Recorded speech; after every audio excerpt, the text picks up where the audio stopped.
ಎಲ್ಲರಿಗೂ ನಮಸ್ಕಾರ. ನಿನ್ನೆಯ ಕಾರ್ಯಕ್ರಮ ಮುಂದುವರಿತಾ ಇದೆ. ಸಾವರ್ಕರ್ ಅವರ ಒಂದು ಸ್ಮರಣೀಯವಾದ ಕೊಡುಗೆ ಅಂತ ಹೇಳಿದರೆ, ಶ್ರುತಿ ಸ್ಮೃತಿ ಶಾಸ್ತ್ರಾದಿಗಳ ನಿರ್ವಚನದಿಂದ ಸ್ವಲ್ಪ ಭಿನ್ನವಾದ ಮತ್ತು ಈಗಿನ ಕಾಲಕ್ಕೆ ಹೆಚ್ಚು ಸಂಗತವಾದ, ಇದೀಗ ಸಾರ್ವತ್ರಿಕತೆ ಪಡೆದುಕೊಂಡಿರುವ ಹಿಂದುತ್ವ ಅನ್ನುವ ವಿಶೇಷ ಕಲ್ಪನೆಯನ್ನು ಅವರು ಆವಿಷ್ಕರಿಸಿ ಜನಜನಿತಗೊಳಿಸಿದರು. ಸಾವರ್ಕರ್ ಹಾಗೆಂದರೆ ಇದು ಹಿಂದೂ ಧರ್ಮದಿಂದ ಬೇರೆ ಅಂತೇನಲ್ಲ, ಆದರೆ ಇತಿಹಾಸ ಸಾಂದರ್ಭಿಕತೆಯ ಕಾರಣದಿಂದಾಗಿ ಬಹಳ ಕಾಲದಿಂದ ಹಿಂದಕ್ಕೆ ಸರಿದಿದ್ದ ಕೆಲವು ಅಂಶಗಳಿಗೆ ಹೆಚ್ಚಿನ ಸ್ವರಭಾರ ಕೊಡೋ ಕೆಲಸವನ್ನು ಸಾವರ್ಕರ್ ಮಾಡಿದರು. ರಾಜಾ ರಾಮ್ ಮೋಹನ್ ರಾಯ್, ಸ್ವಾಮಿ ದಯಾನಂದ ಸರಸ್ವತಿ ಮೊದಲಾದ ಭಾರತದ ನವೋತ್ಥಾನ ಅಧ್ವರ್ಯುಗಳು ಅವರೆಲ್ಲ ಉಪಕ್ರಮಿಸಿದ ಪ್ರಯತ್ನಗಳು ಕೂಡ ಈ ದಿಕ್ಕಿನವೇ. ಆ ಪ್ರಯತ್ನವನ್ನು ಸಮಗ್ರಗೊಳಿಸಿ ಖಚಿತಪಡಿಸಿದವರು ಸಾವರ್ಕರ್. ಅವರ ಚಿಂತನ ಸ್ಫುಟತೆಯ ಪರಿಣಾಮ ಬಹಳ ದೂರಗಾಮಿಯಾಯಿತು. ಸ್ವಾತಂತ್ರ್ಯ ಸಂಘರ್ಷದ ಅಂತಿಮ ಚರಣದಲ್ಲಿ ಸಾಗರೋತ್ತರ ದೇಶಗಳಲ್ಲಿ ಸಂಘಟನಾ ಕಾರ್ಯ ನಡೆಸಿ ಜಗತ್ತನ್ನೇ ವಿಸ್ಮಯಗೊಳಿಸಿ ತಮ್ಮ ನೇರ ಹಾಗೂ ಪರೋಕ್ಷ ಪ್ರಭಾವದ ಉಜ್ವಲತೆಯಿಂದ ದೇಶ ವಿಮೋಚನೆಯನ್ನು ಸಮೀಪಗತಗೊಳಿಸಿದ ನೇತಾಜಿ ಸುಭಾಷ್ ಚಂದ್ರ ಬೋಸ್ ಅವರು ಸ್ಫುಟವಾದ ದಿಗ್ದರ್ಶನ ಪಡೆದದ್ದು ಸಾವರ್ಕರರಿಂದ. ವಿಖ್ಯಾತ ಇತಿಹಾಸಜ್ಞ ಸರ್ದೇಸಾಯಿ ಒಂದ್ಸಲ ಸಾವರ್ಕರನ್ನು ಭೇಟಿಯಾದಾಗ ಹೇಳಿದರು, ನಾವೆಲ್ಲ ಇತಿಹಾಸದ ನಿರೂಪಣೆ ಮಾಡ್ತೀವಷ್ಟೇ, ಆದರೆ ನೀವು ಇತಿಹಾಸವನ್ನು ಸ್ವಯಂ ನಿರ್ಮಿಸಿದ್ದೀರಿ ಅಂತ. ಸಾಮಾನ್ಯವಾಗಿ ಸಾವರ್ಕರನ್ನು ಪುನರುಜ್ಜೀವನವಾದಿಗಳು, ರಿವೈವಲಿಸ್ಟ್ಸ್ ಅವ್ರ ಪೈಕಿ ಟೀಕಾಕಾರರು ಗಣಿಸಿರೋದುಂಟು. ಆದರೆ ವಾಸ್ತವ ಅಂದರೆ ಸಾವರ್ಕರರು ಯಾವುದೇ ಅರ್ಥದಲ್ಲಿಯೂ ಗೊಡ್ಡು ಸಾಂಪ್ರದಾಯಿಕವಾದಿಗಳಲ್ಲ. ಅವರ ದೃಷ್ಟಿ ಪ್ರಗತಿಪರವಾದದ್ದು. ಅವರು ಒತ್ತಿ ಹೇಳ್ತಾ ಇದ್ದ ಒಂದು ಅಂಶ ಇದು. ಅವರದೇ ಮಾತುಗಳಲ್ಲಿ ಹೇಳಬೇಕು ಅಂದರೆ, whatever has been stated in the books written over 5000 years ago in ancient times must be tested on the touchstone of science. If we do not do so, our Hindu nation and also the Hindu religion will remain as backward as 5000 years ago. ಇದು ಸಾವರ್ಕರ್ ಅವರ ಮಾತು. ಮತ್ತು ಹಿಂದುಳಿದವರು ಅಂತ ಕರೆಸಿಕೊಳ್ಳುವವರ ಬಗ್ಗೆ ಸಾವರ್ಕರರಿಗೆ ಇದ್ದ ಕಾಳಜಿ ಎಷ್ಟು ಅನ್ನೋದನ್ನು ಗಮನಿಸಿ. You can take a vow to stitch clothes during these 4 months and distribute them to the deserving poor and neglected children from the so-called untouchable communities ಅಂತ ಅವ್ರ ಹತ್ರ ಬಂದವರಿಗೆ ಅವರು ಸಂದೇಶ ಕೊಡ್ತಾ ಇದ್ದರು. ಅವರ ಇಂಥ ಪ್ರಬುದ್ಧ ಹೇಳಿಕೆಗಳನ್ನು ಗಮನಿಸುವಾಗ ಅವರ ಚಿಂತನ ವಾರಸಿಕೆ ಇವತ್ತಿಗೂ ಕೂಡ ತುಂಬ ಸಂಗತ ಆಗಿದೆ ಅಂತ ಅನಿಸುತ್ತೆ. ಸಾವರ್ಕರರ ಉಜ್ವಲ ಜೀವನದ ಪರಿಚಯವನ್ನು ಅತ್ಯಂತ ಸಮರ್ಥವಾಗಿ, ಆಕರ್ಷಕವಾಗಿ ನೆನಪಿನಲ್ಲಿ ಉಳಿಯುವ ಹಾಗೆ ಮಿತ್ರರಾದ ಡಾಕ್ಟರ್ ಬಾಬು ಕೃಷ್ಣಮೂರ್ತಿ ಅವರು ಮಾಡಿಕೊಡ್ತಾ ಇದ್ದಾರೆ. ಅವರಿಗೆ ತಮ್ಮೆಲ್ಲರ ಪರವಾಗಿ ವಂದನೆ ಸಲ್ಲಿಸ್ತಾ ಇದ್ದೇನೆ. ಆರಂಭದಲ್ಲೇ ಹೇಳಿದ ಹಾಗೆ ಹಾಸನದ ಶ್ರೀಮತಿ ನಾಗರತ್ನ ಮತ್ತು ಶ್ರೀ ಎಂ ವಿ ಸೀತಾರಾಮ್ ದಂಪತಿಗಳ ಪುತ್ರ ಶ್ರೀ ಸುಪ್ರದೀಪ ಅವರು ಈ 2 ದಿನಗಳ ಕಾರ್ಯಕ್ರಮವನ್ನು ಅವರ ಪಿತಾಮಹರಾದ ದಿವಂಗತ ಎಂ ವಿ ಸುಬ್ರಹ್ಮಣ್ಯ ಅವರ ಸ್ಮರಣೆಯಲ್ಲಿ ಪ್ರಯೋಜನ ಮಾಡಿದ್ದಾರೆ. ಅವರ ಪರಿವಾರಕ್ಕೆಲ್ಲ ಸಕಲ ಶ್ರೇಯಸ್ಸು ಉಂಟಾಗಲಿ ಅಂತ ಹಾರೈಸ್ತೇನೆ. ಅವರ ಪರಿವಾರದ ಹಿರಿಯರಾದ ಶ್ರೀ ಸುಬ್ರಹ್ಮಣ್ಯ ಅವರು ದಯವಿಟ್ಟು ವೇದಿಕೆಗೆ ಬಂದು ಉಪನ್ಯಾಸಕರನ್ನು ಗೌರವಿಸಬೇಕು ಅಂತ ಕೇಳ್ತೇನೆ.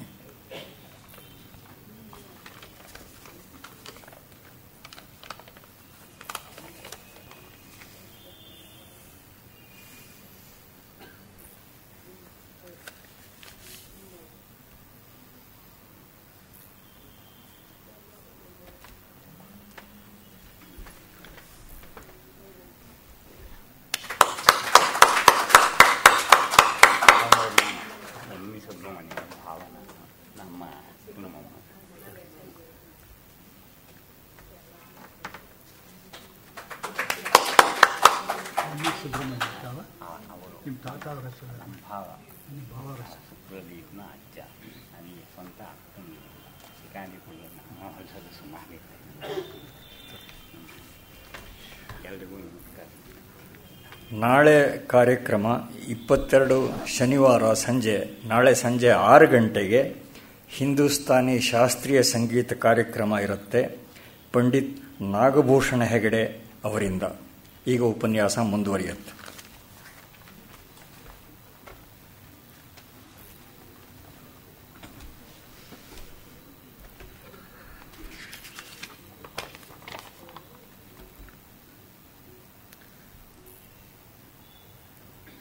ನಿನ್ನೆಯ ದಿವಸ ಮದನ್ ಲಾಲ್ ಧಿಂಗ್ರಾನ ಹೌತಾತ್ಮ್ಯ, ಅವನು ನೀಡಿದಂಥ ಉಜ್ವಲವಾದಂಥ ಹೇಳಿಕೆ ಇವುಗಳ ಜೊತೆಯಲ್ಲಿ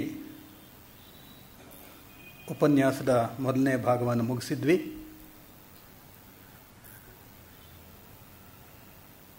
ಆ ಒಂದು ಘಟನೆಗೆ ಸಂಬಂಧಪಟ್ಟ ಹಾಗೆ ಇಂಗ್ಲೆಂಡ್ನಲ್ಲಿದ್ದಂಥ, ವಿಶೇಷವಾಗಿ ಲಂಡನ್ನಲ್ಲಿದ್ದಂಥ ಕೆಲವು ಭಾರತೀಯರು ಮದನ್ ಲಾಲ್ ಧಿಂಗ್ರಾ ಮಾಡಿದಂಥ ಕೃತ್ಯವನ್ನು ಖಂಡಿಸಿ ಒಂದು ಸಭೆ ಮಾಡ್ತಾರೆ.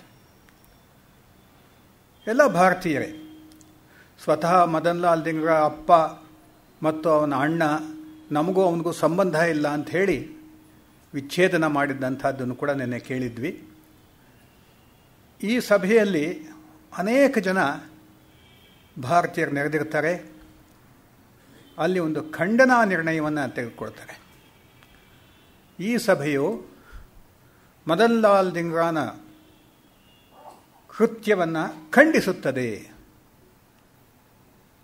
ಕೂಡಲೇ ಒಂದು ಕಡೆಯಿಂದ ಒಂದು ಧ್ವನಿ ಕೇಳುತ್ತೆ, ಇಲ್ಲ, ಇದು ಸರ್ವಾನುಮತದಿಂದ ಆಗ್ತಾ ಇರುವಂಥದ್ದಲ್ಲ ಅಂತ ಒಂದು ಧ್ವನಿ ಕೇಳುತ್ತೆ. ಕೂಡಲೇ ಯಾರದು ಅಂತ ವೇದಿಕೆಯಿಂದ ಪ್ರಶ್ನೆ. ನಾನು ಸಾವರ್ಕರ್ ಮಾತಾಡ್ತಾ ಇರೋದು ಅನ್ನುವಂಥ ಗರ್ಜನೆ ಕೇಳುತ್ತೆ. ಸಾವರ್ಕರ್ ಹೆಸರು ಕೇಳಿದ ತಕ್ಷಣ ವಾತಾವರಣದಲ್ಲಿ ಒಂದು ರೀತಿಯಲ್ಲಿ ಕಂಪನ ಉಂಟಾಗತ್ತೆ. ಎಲ್ಲರ ದೃಷ್ಟಿ ಆ ಕಡೆ ಹೋಗುತ್ತೆ.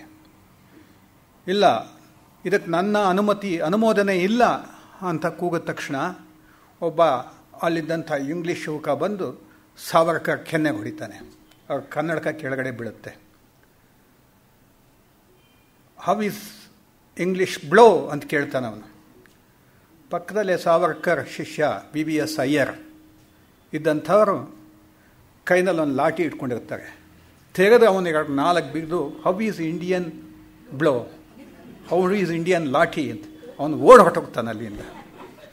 ಈ ಘಟನೆ ಯಾತಕ್ಕೆ ಹೇಳಿದೆ ಅಂತಂದರೆ, ಸಾವರ್ಕರ್ ಯಾವ ರೀತಿ ತಮ್ಮ ಶಿಷ್ಯರಿಗೆ, ಅನುಯಾಯಿಗಳಿಗೆ, ಸ್ನೇಹಿತರಿಗೆ ಪ್ರೇರಣೆ ಕೊಡ್ತಾ ಇದ್ರೋ ಅದೇ ರೀತಿಯಲ್ಲಿ ಅವರು ಬಯಸ್ತಾ ಇದ್ರು ತಾನು ಮುಂಚೂಣಿಯಲ್ಲಿರಬೇಕು ಅಂತ. ಆ ಒಂದು ಲಂಡನ್ನಿನಲ್ಲಿ ಬ್ರಿಟಿಷರಿಂದ ತುಂಬೋಗಿರುವಂಥ ಜಾಗದಲ್ಲಿ ತನ್ನವರು ತನ್ನ ವಿರುದ್ಧ ಇರದಂಥ ಒಂದು, ಅಂದರೆ ಭಾರತೀಯರು, ಅಲ್ಲಿ ಬಹಳ ಮಹಾನ್ ವ್ಯಕ್ತಿಗಳೆಲ್ಲ ಕೂಡ ಧಿಂಗ್ರಾನ ಕೃತ್ಯವನ್ನು ಖಂಡಿಸಿದವರೇ. ಆದರೆ ಸಾವರ್ಕರ್ ಅವರ ರಾಷ್ಟ್ರೀಯ ಸ್ವಾಭಿಮಾನ, ಅವರು ಕೈಗೊಂಡಂಥ ಕಾರ್ಯದಲ್ಲಿದ್ದಂಥ ಭರವಸೆ ಮತ್ತು ಅವರ ಧ್ಯೇಯೋದ್ದೇಶಗಳಲ್ಲಿದ್ದಂಥ ನಂಬಿಕೆ ಅವರಿಗೆ ಈ ಶಕ್ತಿಯನ್ನು ಕೊಡ್ತು. ಅದೇ ವೇಳೆಗೆ ಸಾವರ್ಕರ್ ಹುಡುಕಾಟ ಹೆಚ್ಚಾಗುತ್ತೆ. ಅವರ ಹಿಂದೆ ಬೇಹುಗಾರರು ಬಹಳ ಜನ ಬೀಳ್ತಾರೆ. ವಿಧಿ ಇಲ್ಲದೆ ಅವರು ಅಲ್ಲಿಂದ ಹೋಗಬೇಕಾಗತ್ತೆ. ಸ್ನೇಹಿತರ ಬಲವಂತದಿಂದ ಪ್ಯಾರಿಸ್ಗೆ ಹೋಗ್ತಾರೆ. ಪ್ಯಾರಿಸ್ನಲ್ಲಿ ಮೇಡಮ್ ಕಾಮಾ, ಶ್ಯಾಮಜಿ ಕೃಷ್ಣವರ್ಮ, ಲಾಲಾ ಹರ್ದಯಾಲ್ ಎಲ್ಲ ಅಲ್ಲಿರ್ತಾರೆ. ಸಾವರ್ಕರ್ಗೆ ಆರೋಗ್ಯ ಅವ್ರದ್ದೇನು ಭಾಳ ಚೆನ್ನಾಗಿತ್ತು ಅಂತ, ರೋಬಸ್ಟ್ ಹೆಲ್ತ್ ಅಂತೇನಲ್ಲ, ಕೈ ಕೊಡ್ತಾ ಇರುತ್ತೆ. ಆದರೆ ಅವರ ಧೀಶಕ್ತಿಗಾಗಲಿ ಆತ್ಮಬಲಕ್ಕಾಗಲಿ ಯಾವುದೇ ತೊಂದರೆ ಇರಲಿಲ್ಲ. ದೇಹ ಎಷ್ಟು ಕೃಶವಾಗಿದ್ರು, ದೇಹ ಎಷ್ಟು ತೊಂದರೆ ಅನುಭವಿಸ್ತಾ ಇದ್ರು ಕೂಡ ಅವರ ಮನಸ್ಸು ಮಾತ್ರ ಬಹಳ ದೃಢವಾಗಿತ್ತು. ಅಲ್ಲಿಗೆ ಹೋಗ್ತಾರೆ. ಇಲ್ಲಿ ಭಾರತದಲ್ಲಿ ಏನಾಗ್ತಾ ಇದೆ, ಭಾರತಕ್ಕೆ ಸಾವರ್ಕರ್ ಅವರು ಅಲ್ಲಿಂದ ಶಸ್ತ್ರಗಳನ್ನು, ವಿಶೇಷವಾಗಿ ಪಿಸ್ತೂಲುಗಳನ್ನು, ರಿವಾಲ್ವರ್ಗಳನ್ನು ಕಳಿಸ್ತಾ ಇರ್ತಾರೆ. ಭಾರತದಲ್ಲಿ ಆಗಲೇ ನಿನ್ನೆ ಹೇಳಿದಾಗೆ ಬಾಬಾ ರಾವ್ ಸಾವರ್ಕರ್ ಅವರ ಅಣ್ಣನ ಬಂಧನ ಆಗಿ ಕರೀನರನ ಶಿಕ್ಷೆ ಆಗಿರುತ್ತೆ. ಇದರಿಂದ ಅಭಿನವ ಭಾರತದಲ್ಲಿದ್ದಂತಹ ಸದಸ್ಯರ ಮನುಷ್ಯ ಮನಸ್ಸಿನಲ್ಲಿ ಪ್ರಕ್ಷುಬ್ಧತೆ ಉಂಟಾಗಿರುತ್ತೆ. ಬಾಬಾ ರಾವ್ ಸಾವರ್ಕರ್ ಅಂತಂದರೆ ಒಬ್ಬ ಮುಗ್ಧ ದೇಶಭಕ್ತ, ಅನ್ಕಾಂಪ್ರಮೈಸಿಂಗ್, ಬಹಳ ಚಿಂತನಶೀಲ ವ್ಯಕ್ತಿ ಕೂಡ. ಈ ಅಣ್ಣ ತಮ್ಮಂದಿರ ಬಾಂಧವ್ಯ ಅದ್ಭುತವಾದಂಥ ಬಾಂಧವ್ಯ, ಇಡೀ ಸಂಸಾರದ್ದೇನೆ. ಅತ್ತಿಗೆ, ಹೆಂಡತಿ, ಅಣ್ಣ ತಮ್ಮಂದರು, ಇಡೀ ಆ ಕುಟುಂಬ ಇದೆಯಲ್ಲ, ಆ ಕುಟುಂಬವೇ ಒಂದು ರಾಷ್ಟ್ರದ ಬಗ್ಗೆ ಕಾಳಜಿ ಇದ್ದಂಥವರು, ಏಕದೃಷ್ಟಿಯಿಂದ ಏಕ ಮನಸ್ಸಿನಿಂದ ಆ ಕಾರ್ಯದಲ್ಲಿ ತೊಡಗಿಸ್ಕೊಳ್ತಾ ಇದ್ದಂಥ ಮಹಾನ್ ತ್ಯಾಗಿಗಳ ಕುಟುಂಬ. ಯಾವಾಗಲೂ ಬಾಬಾರಾವ್ ಸಾವರ್ಕರ್ಗೆ ತನ್ನ ತಮ್ಮನ ಮೇಲೆ ಎಷ್ಟು ಅಂದರೆ ಎಂಥ ಒಂದು ಬಾಂಧವ್ಯ ನೋಡಿ. ಅವನು ಯುದ್ಧಕ್ಕೆ ಹೋಗ್ತಾ ಇದ್ದಾನೆ, ಹೋರಾಟಕ್ಕೆ ಹೋಗ್ತಾ ಇದ್ದಾನೆ, ಕ್ರಾಂತಿ ಮಾಡ್ತಾ ಇದ್ದಾನೆ, ಬಾಂಬು ಪಿಸ್ತೂಲುಗಳು ಇಟ್ಕೊಂಡು ಹೊರಟಿದ್ದಾನೆ, ಸುತ್ತಲೂ ಶತ್ರು ಪಡೆಗಳಿಗದೆ. ಆದರೂ ಆ ತಮ್ಮನ ಮೇಲೆ ಎಷ್ಟು ಭರವಸೆ ಅಂತಂದರೆ ಅವನು ಬಿಡಿಸ್ಕೊಂಡು ಬರ್ತಾನೆ. ಒಂದಲ್ಲ ಒಂದು ದಿವಸ ತಮ್ಮ ತಾತ್ಯ ಭಾರತದ ಸ್ವಾತಂತ್ರ್ಯವನ್ನು ತಂದುಕೊಡ್ತಾನೆ, ಗುರಿಯನ್ನು ಸಾಧಿಸ್ತಾನೆ ಅನ್ನುವಂಥ ಅಸೀಮವಾದಂಥ ಭರವಸೆ ತನ್ನ ತಮ್ಮನ ಮೇಲಿತ್ತು ಬಾಬಾರಾವ್ ಸಾವರ್ಕರ್ಗೆ. ಅಂಥ ಬಾಬಾರಾವ್ ಸಾವರ್ಕರ್ ಬಂಧನ ಆಗೋಯಿತು. ಅಭಿನವ ಭಾರತದ ಜನ ಎಲ್ಲ ಕೂಡ, ಅಲ್ಲಿದ್ದಂಥ ಸದಸ್ಯರೆಲ್ಲ ಕೂಡ ಬಹಳ ತಳಮಳಗೊಂಡರು. ಆಗ ಹೇಗೆ ಕರ್ಸನ್ ವಾಯ್ಲಿ ಇದ್ನೋ ಲಂಡನ್ನಲ್ಲಿ, ಹಾಗಿಲ್ಲೊಬ್ಬ ಜಾಕ್ಸನ್ ಅಂದಂಥ ಕಲೆಕ್ಟರ್ ನಾಸಿಕ್ ಜಿಲ್ಲೆಯಲ್ಲಿದ್ದ, ಮಹಾಧೂರ್ತ. ಹೇಗೆ ನೆನ್ನೆ ಹೇಳಿದ ಹಾಗೆ ಚಾಪೇಕರ್ ಬಂಧುಗಳು ರ್ಯಾಂಡನನ್ನು ಸಂಹಾರ ಮಾಡಿದ್ರು, ಆ ಜಾತಿಗೆ ಸೇರಿದಂಥವನೇ. ಇವರೆಲ್ಲರೂ ಕೂಡ ಏಕದೃಷ್ಟಿಯಿಂದ ಭಾರತೀಯರನ್ನ ಸದೆ ಬಡಿಬೇಕು, ಭಾರತದ ಸ್ವಾಭಿಮಾನದ ಮೇಲೆ ಆಘಾತ ಮಾಡಬೇಕು, ಎಷ್ಟು ಸಾಧ್ಯವಾಗುತ್ತೋ ಅಷ್ಟು ದೌರ್ಜನ್ಯ ಮಾಡಬೇಕು ಅನ್ನುವಂಥ ನಿರ್ಧಾರವನ್ನು ಮಾಡ್ಕೊಂಡು ಬಂದಂಥವರೇ. ಜಾಕ್ಸನ್ ಹಾಗೆ ಮಾಡ್ದ, ಭಾಳ ಜಾಣ ಅವನು. ಅವನು ಸಂಸ್ಕೃತ ಓದಿದ್ದ, ಅದನ್ನೇ ಒಂದು ಜಂಬ ಹೇಳ್ಕೊತಾ ಇದ್ದ. ನಾನು ಯಾವುದೋ ಪೂರ್ವ ಜನ್ಮದ ಪುಣ್ಯ, ನಾನು ಸಂಸ್ಕೃತ ಓದಿದ್ದೀನಿ, ಸಂಸ್ಕೃತ ಗ್ರಂಥಗಳನ್ನು ಓದಿದ್ದೀನಿ, ವೇದಗಳನ್ನು ಓದಿದ್ದೀನಿ ಅಂತೆಲ್ಲ ಹೇಳ್ಕೊತಾ ಇದ್ದ. ಈ ರೀತಿ ಅದು ಅವನ ಜಾಣತನ, ಮಾತುಗಾರಿಕೆ ಅಷ್ಟೇ. ಆದರೆ ಅವನ ಅಭಿನವ ಭಾರತದ ಈ ಒಂದು ಕ್ರಾಂತಿಕಾರಿಗಳು ಅಥವಾ ಸದಸ್ಯರು ಅವರ ಮೇಲೆ ಮಾಡಿದಷ್ಟು ದೌರ್ಜನ್ಯ ಬೇರೆ ಇನ್ನೆಲ್ಲೂ ಆಗಿರಲಿಲ್ಲ. ಆ ಸಮಯದಲ್ಲಿ ಔರಂಗಾಬಾದ್ನಲ್ಲಿ ಅನಂತ ಕಾನ್ಹರೆ ಅನ್ನತಕ್ಕಂಥ ಒಬ್ಬ 18 ವರ್ಷಗಳ ಹುಡುಗ, ನಮ್ಮ ಸ್ವಾತಂತ್ರ್ಯ ಸಂಗ್ರಾಮದಲ್ಲಿ ಆ ಯೌವನದ ಆ ಟೀನೇಜ್ ಇದೆಯಲ್ಲ, ಎಷ್ಟು ಜನ ಖುದಿರಾಮ್ ಬೋಸ್ ಮೊದಲನೇ ಬಾಂಬನ್ನು ಸಿಡಿಸಿ ಗಲ್ಲಿಗೆ ಹೋದಾಗ 18 ವರ್ಷ, ಭಗವದ್ಗೀತೆಯನ್ನು ಕೈನಲ್ಲಿ ಇಟ್ಕೊಂಡು ನೈನಂ ಚಿಂದಂತಿ ಶಸ್ತ್ರಾಣಿ ನೈನಂ ದಹತಿ ಪಾವಕಃ ನ ಚೈನಂ ಕ್ಲೇದಯಂತ್ಯಾಪೋ ನ ಶೋಷಯತಿ ಮಾರುತಃ ಅಂತ ಹೇಳಿ ಗಲ್ಲಿಗೆ ಹೋದಂಥ ಅವ್ನು 18 ವರ್ಷ. ಹೀಗೆ ಬಹಳ ಜನ 18, 19, 20. ಅನಂತ ಕೃಷ್ಣ ಕಾನ್ಹರೆ ಯಾರಿದ್ದ, ಅವನಿಗೂ ಕೂಡ 18 ವರ್ಷ. ಅವನೊಂದು ಸಭೆಗೆ ಬಂದಿದ್ದ ನಾಸಿಕ್ಗೆ, ಔರಂಗಾಬಾದಿಂದ. ಅಲ್ಲಿ ಅವನು ಚಿತ್ರಕಲೆ ಕಲಿತಾ ಇದ್ದ ಔರಂಗಾಬಾದ್ನಲ್ಲಿ. ನೋಡೋಕ್ಕೂ ಸುಂದರವಾಗಿದ್ದ, ಕೋಮಲವಾಗಿದ್ದ, ಯಾವುದೋ ಒಂದು ಹೆಣ್ಣು ಮಗಳನ್ನು ನೋಡೋ ರೀತಿಯಲ್ಲಿ ಕಾಣ್ತಾ ಇತ್ತು ಅವನ ಬಾಹ್ಯ ಶರೀರ. ಆದರೆ ಅದರ ಒಳಗಡೆ ಎಂಥ ಉಕ್ಕಿನಂಥ ಒಂದು ಮನಸ್ಸಿತ್ತು ಅಂತಂದರೆ, ಈ ಸಭೆಯಲ್ಲಿ ಕೇಳ್ದ, ಎಲ್ಲರನ್ನು ಉದ್ದೇಶಿಸಿ ಹೇಳ್ದ, ಏನು ನಡೀತಾ ಇದೆ? ಬಾಬಾರಾವ್ ಸಾವರ್ಕರ್ನ ಬಂಧನದಲ್ಲಿ ಕರೀನಿಗೆ ಕಳಿಸಿದ್ದಾರೆ, ನಾವೆಲ್ಲ ಏನು ಮಾಡ್ತಾ ಇದ್ದೀವಿ? ನಾವೆಲ್ಲ ಸತ್ತೋಗಿದ್ದೀವ? ನಮ್ಮ ಸ್ವಾಭಿಮಾನ ಪುರುಷತ್ವಗಳೆಲ್ಲ ಕೂಡ ಏನಾಗಿದೆ? ಈ ರೀತಿ ಪ್ರಶ್ನೆ ಕೇಳಿದ. ಮಿಕ್ಕವರೆಲ್ಲ ಅಪಹಾಸ್ಯ ಮಾಡಿದ್ರು. ನೋಡೋದಕ್ಕೆ ಇವನು ಸುಕೋಮಲವಾಗಿದ್ನಲ್ಲ, ಇದೆಲ್ಲ ಮಾತಾಡೋಂಗಲ್ಲ, ನೀನು ಹೋಗಿ ಚಿತ್ರ ಬರಿತಾ ಇರೋ ನಿಮ್ಮ ಮನೆ ಊರಿನಲ್ಲಿ ಅಂತಂದರು. ಯಾಕೆ? ನಾನು ಇದಕ್ಕೆ ಸೇಡ್ ತೀರಿಸ್ಕೊತೀನಿ ಅಂತ ನಿಶ್ಚಯ ಮಾಡಿದಂಥವನು ಒಂದು ರಿವಾಲ್ವರ್ ಕೈನಲ್ಲಿ ತೆಗೆದುಕೊಂಡು ಒಂದು ಅಕೇಶನ್ಗೋಸ್ಕರ ಕಾಯ್ತಾ ಇದ್ದ. ಅಕೇಶನ್ ಕೂಡ ಬಂತು. ಆ ಜಾಕ್ಸನ್ ಅನ್ನೋಂಥವನು ಒಂದು ನಾಟಕದ ಕಾರ್ಯಕ್ರಮಕ್ಕೆ ಬಂದಿದ್ದ. ಆಗಿನ ಕಾಲದ ಬಹಳ ದೊಡ್ಡ ನಟ ಬಾಲಗಂಧರ್ವ ಅವರು ಅಭಿನಯಿಸ್ತಾ ಇದ್ದಂಥ ನಾಟಕ. ಬಹಳ ಜನ ಕಿಕ್ಕಿರಿದು ಸೇರಿದ್ರು. ಆ ನಾಟಕಕ್ಕೆ ಆ ಜಾಕ್ಸನ್ ಬಂದಿದ್ದ. ಅನಂತ ಕಾನ್ಹರೆ ಒಂದು ಕಡೆ ಕೂತಿದ್ದ, ಸರ್ವಸಜ್ಜಿತವಾಗಿ ಕೂತಿದ್ದ. ತಾನು ನಿರ್ಧಾರ ಮಾಡಿದಂತಹ ಕ್ಷಣಕ್ಕೆ ಮುಹೂರ್ತಕ್ಕೋಸ್ಕರ ಕಾಯ್ತಾ ಕೂತಿದ್ದ. ಹೇಗೆ ಮಹಿಷಾಸುರನನ್ನು ದುರ್ಗಾ ಮಾತೆ ಸಂಹರಿಸಿದ್ಲು, ಕೃಷ್ಣ ಹೇಗೆ ಕಂಸನನ್ನು ಸಂಹರಿಸಿದ್ನು, ಹಾಗೆ ತಾನು ಈ ಶತ್ರು ಮರ್ದನವನ್ನು ಮಾಡೋದಕ್ಕೋಸ್ಕರ ಸಮಯಕ್ಕೆ ಕಾಯ್ತಾ ಇದ್ದ. ತನ್ನ ನಾಯಕನಿಗೆ, ತನ್ನ ಸಂಸ್ಥೆಗೆ, ತನ್ನ ದೇಶಕ್ಕೆ ಆದಂಥ ಅಪಮಾನಕ್ಕೆ ಸೇಡನ್ನು ತೀರಿಸ್ಕೋಬೇಕು ಅನ್ನುವಂಥ ದೃಷ್ಟಿಯಿಂದ ಕಾಯ್ತಾ ಇದ್ದ. ಆ ಸಮಯ ಬಂತು. ಸೀದಾ ನೀವು ಈಗ ಯೋಚನೆ ಮಾಡಬೇಕು, ಮದನ್ಲಾಲ್ ಧಿಂಗ್ರಾ ಆಗಲಿ, ಖುದಿರಾಮ್ ಬೋಸ್ ಆಗಲಿ, ಅನಂತಕೃಷ್ಣ ಕಾನ್ಹರೆ ಆಗಲಿ, ಈ ಎಳೆ ವಯಸ್ಸಿನ ತರುಣರ ಮನಸ್ಸು ಹೇಗಿರಬೇಕು. ಅವಾಗ ಚೆನ್ನಾಗಿ ಗೊತ್ತು ಈ ಕೆಲಸ ಮಾಡಿದ್ರೆ ಗಲ್ಲಿಗೆ ಹೋಗ್ತೀವಿ ಅಂತ. ಅವಾಗ ಚೆನ್ನಾಗಿ ಗೊತ್ತು ಮನೆ ಮಠ ಮತ್ತು ಅಣ್ಣ ತಮ್ಮಂದರು ಪ್ರತಿಯೊಬ್ಬರನ್ನು, ತಂದೆ ತಾಯಿ ಎಲ್ಲರನ್ನು ಬಿಟ್ಟು ಬರಬೇಕು ಅಂತ ಗೊತ್ತಿತ್ತು. ಅದು ದೃಢ ಮನಸ್ಸು, ಅದು ರಾಷ್ಟ್ರದ ಸಲುವಾಗಿ. ಈ ಪೀಳಿಗೆ 1857 ಆದಮೇಲೆ ಬೆಳೀತಾ ಬಂತು. ಸಾವರ್ಕರ್ ಅಂತೂ ಇಂಥ ಪೀಳಿಗೆಯನ್ನು ಬಹಳ ಬೆಳೆಸಿದ್ರು.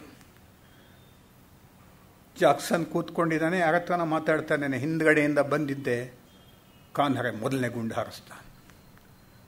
ಜಾಕ್ಸನ್ ಎದ್ದು ನಿಂತ್ಕೊಂಡು ಕಿರ್ಚೊಳಷ್ಟೊತ್ತಿಗೆ ಮುಂದ್ಗಡೆಯಿಂದ ಹೋಗಿ ತನ್ನ ಪಿಸ್ತೂಲಲ್ಲಿದ್ದಂಥ ಗುಂಡುಗಳನ್ನೆಲ್ಲ ಖಾಲಿ ಮಾಡಿ ಅವನ್ನ ಕೆಳಗಡೆ ಬೀಳಿಸ್ತ. ಮಾಮೂಲು ಮತ್ತೆ ಎಲ್ಲ ಬಂದರು, ಹಿಡ್ಕೊಂಡು ಹೋದರು. ಅವನ ಮೇಲೆ ಕೇಸಾಯಿತು. ಅವನು ಅವನ ಜೊತೆಗೆ ಇನ್ನಿಬ್ಬರು ಸ್ನೇಹಿತರು, ಅವರಿಗೆಲ್ಲ ಗಲ್ಲಿನ ಶಿಕ್ಷೆ ಆಯಿತು. ಆದರೆ ಇಲ್ಲಿ ಒಂದು ಮುಖ್ಯವಾದಂಥ ಕೊಂಡಿ ಸಾವರ್ಕರ್ಗೆ ಸಂಬಂಧಪಟ್ಟಂಥದ್ದು ಬ್ರಿಟಿಷ್ ಸರ್ಕಾರಕ್ಕೆ ಸಿಕ್ತು. ಅದಂದರೆ ಸಾವರ್ಕರ್ ಕಳಿಸಿದಂತಹ ಪಿಸ್ತೂಲಿನಿಂದಲೇ ಜಾಕ್ಸನ್ನ ಸಂಹಾರ ಆಗಿತ್ತು. ಅದಕ್ಕೋಸ್ಕರವಾಗಿ ಅದರೆಲ್ಲ ಮೂಲ ಶೋಧಿಸ್ತಾ ಹೋಗಿ ಸಾವರ್ಕರ್ನ ಹಿಡಿಯುವಂಥ ಒಂದು ಯೋಜನೆ ಸಿದ್ಧವಾಗಿತ್ತು ಲಂಡನ್ನಿನಲ್ಲಿ. ಪ್ಯಾರಿಸ್ನಲ್ಲಿ ಕೂತಿದ್ದಂಥ ಸಾವರ್ಕರ್ಗೆ ಬಹಳ ತಳಮಳ, ಕಳವಳ. ಭಾರತದಲ್ಲಿ ಏನಾಗ್ತಾ ಇದೆ, ನಾನು ಬೆಳೆಸಿದಂಥವರು, ನನ್ನ ಅಭಿನವ ಭಾರತದ ಸಂಸ್ಥೆಯ ಮಕ್ಕಳು, ಹುಡುಗರು ಯಾವ ರೀತಿ ಹೋರಾಟ ಮಾಡ್ತಾ ಇದ್ದಾರೆ. ಅಣ್ಣ ಅಂತೂ ಅಲ್ಲಿ ಹೋಗ್ಬಿಟ್ಟಿದ್ದಾನೆ. ಮತ್ತು ಆ ಸಂಸಾರದ ಕಥೆ ಅಂತೂ ಘೋರ. ಅತ್ತಿಗೆ ಮತ್ತು ಹೆಂಡತಿ ಇಬ್ಬರೇ ಇದ್ದಿದ್ದು. ಅತ್ತಿಗೆ ಮತ್ತು ಹೆಂಡತಿನಿಬ್ಬರು ಮನೆಯಿಂದ ಆಚೆ ಹಾಕಿದ್ರು, ಬೀದಿ ಪಾಲಾದರು. ಮನೆ ಹುಡುಕೊಂಡು ಬಾಡಿಗೆ ಮನೆಗಳು ಸಿಗ್ತಾ ಇರಲಿಲ್ಲ, ಅಂಥ ಒಂದು ಸ್ಟೇಜ್ ಅದು. ಜೊತೆಗೆ ಅಣ್ಣ ಅಲ್ಲಿ ಮತ್ತು ತನ್ನ ಪ್ರಿಯ ಶಿಷ್ಯರೆಲ್ಲ ಈ ರೀತಿಯಲ್ಲಿ. ಇದನ್ನು ಯೋಚನೆ ಮಾಡ್ತಾ ಸಾವರ್ಕರ್ ಅನ್ನಿಸ್ತಾ ಇತ್ತು, ಇಲ್ಲ, ನಾನು ಭಾರತಕ್ಕೆ ಹೋಗಬೇಕು. I should lead my people. ಕೂಡಲೇ ಅದಕ್ಕೆ ಶ್ಯಾಮ್ಜಿ ಕೃಷ್ಣ ವರ್ಮಾ, ಮೇಡಮ್ ಕಾಮಾ, ಲಾಲಾ ಹರ್ದಯಾಳ್ ಅಲ್ಲೆಲ್ಲ ಇದ್ದಂಥವ್ರು, ಇನ್ಕ್ಲೂಡಿಂಗ್ ವಿ ಎಸ್ ಅಯ್ಯರ್ ಹೇಳ್ತಾರೆ, ಬೇಡ ಸಾವರ್ಕರ್ಜಿ, ನಿಮ್ಮಿಂದ ಬಹಳ ಕೆಲಸಗಳಾಗಬೇಕಾಗಿದೆ. ನೀವು ಹೋಗಿ ಆವೇಶದಲ್ಲಿ ಸಿಕ್ಕಾಕ್ಕೊಂಡು ನಿಮ್ಮ ಅಮೂಲ್ಯವಾದಂಥ ನಾಯಕತ್ವವನ್ನು ನಾವು ಕಳ್ಕೊಳ್ಳೋ ರೀತಿಯಲ್ಲಿ ಮಾಡಬೇಡಿ, ದಯವಿಟ್ಟು ಬೇಡ ಅಂತ ಹೇಳ್ತಾರೆ.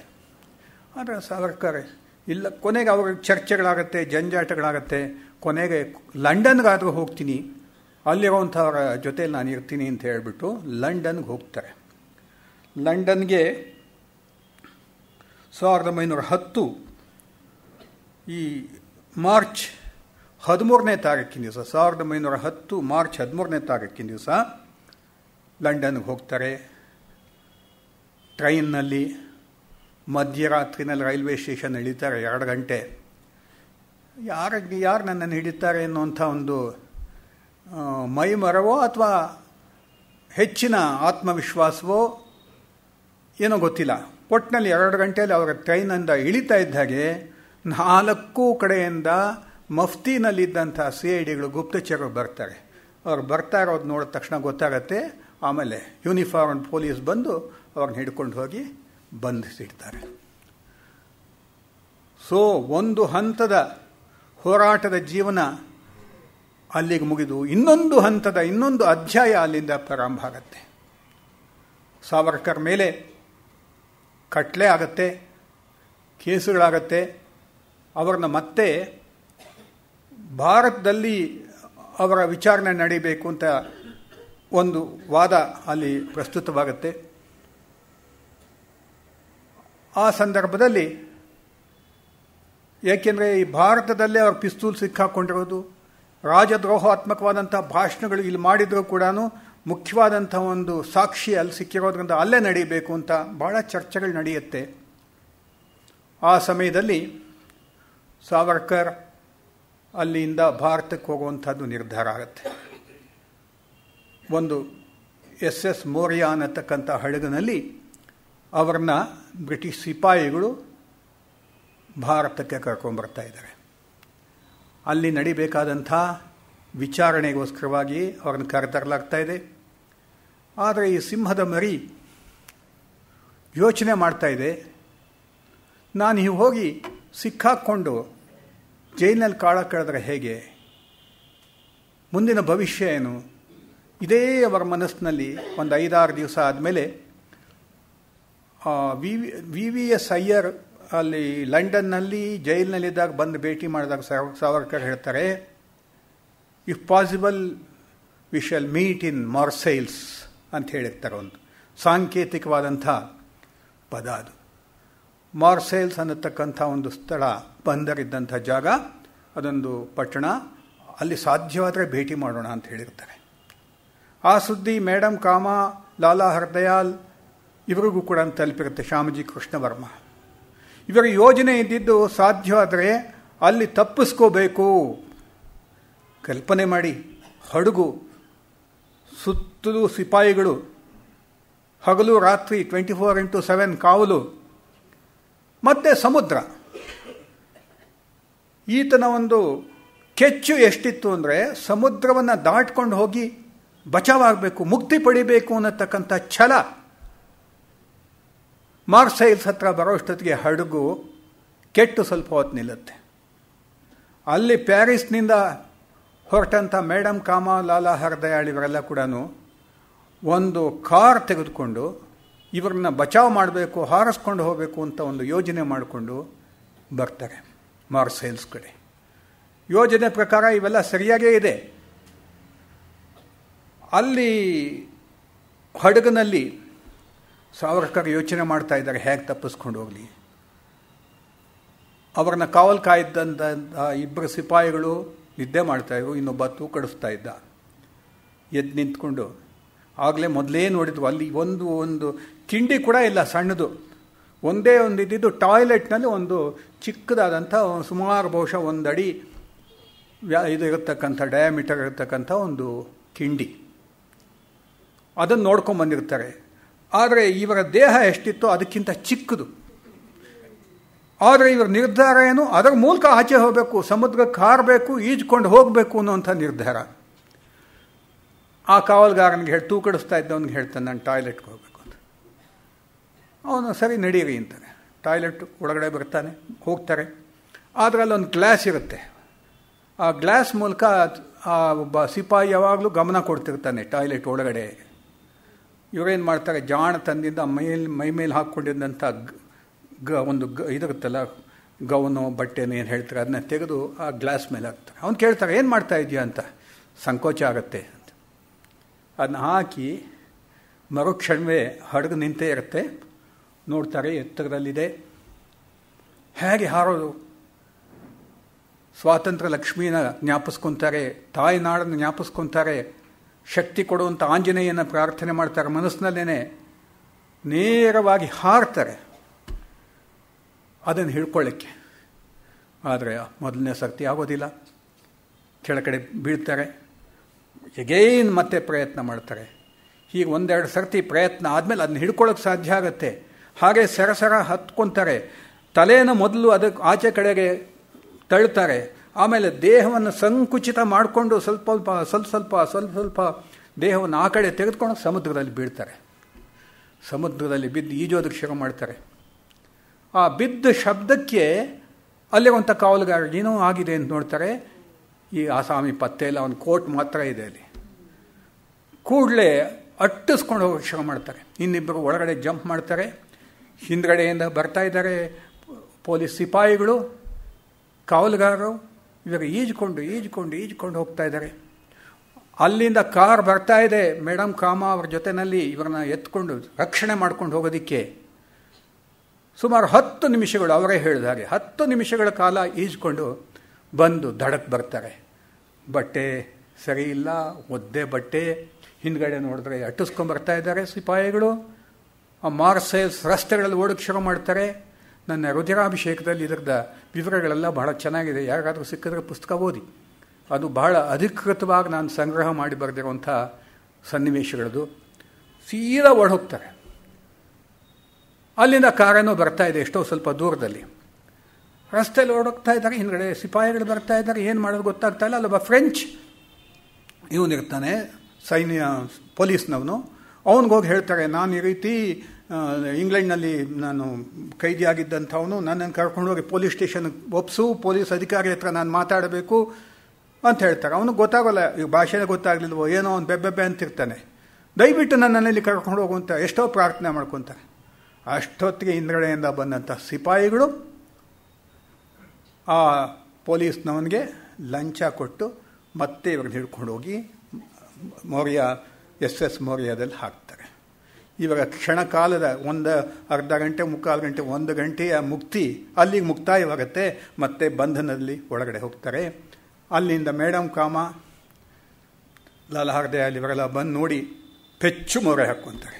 ಅವ್ರು ಬಂದಿದ್ದು ಸ್ವಲ್ಪ ಕೆಲವು ನಿಮಿಷಗಳು ಮಾತ್ರ ಡಿಲೇ ಆಯಿತು. ಅಷ್ಟರಲ್ಲಿ ಇಷ್ಟೆಲ್ಲ ನಡೆದು ಹೋಗಿತ್ತು.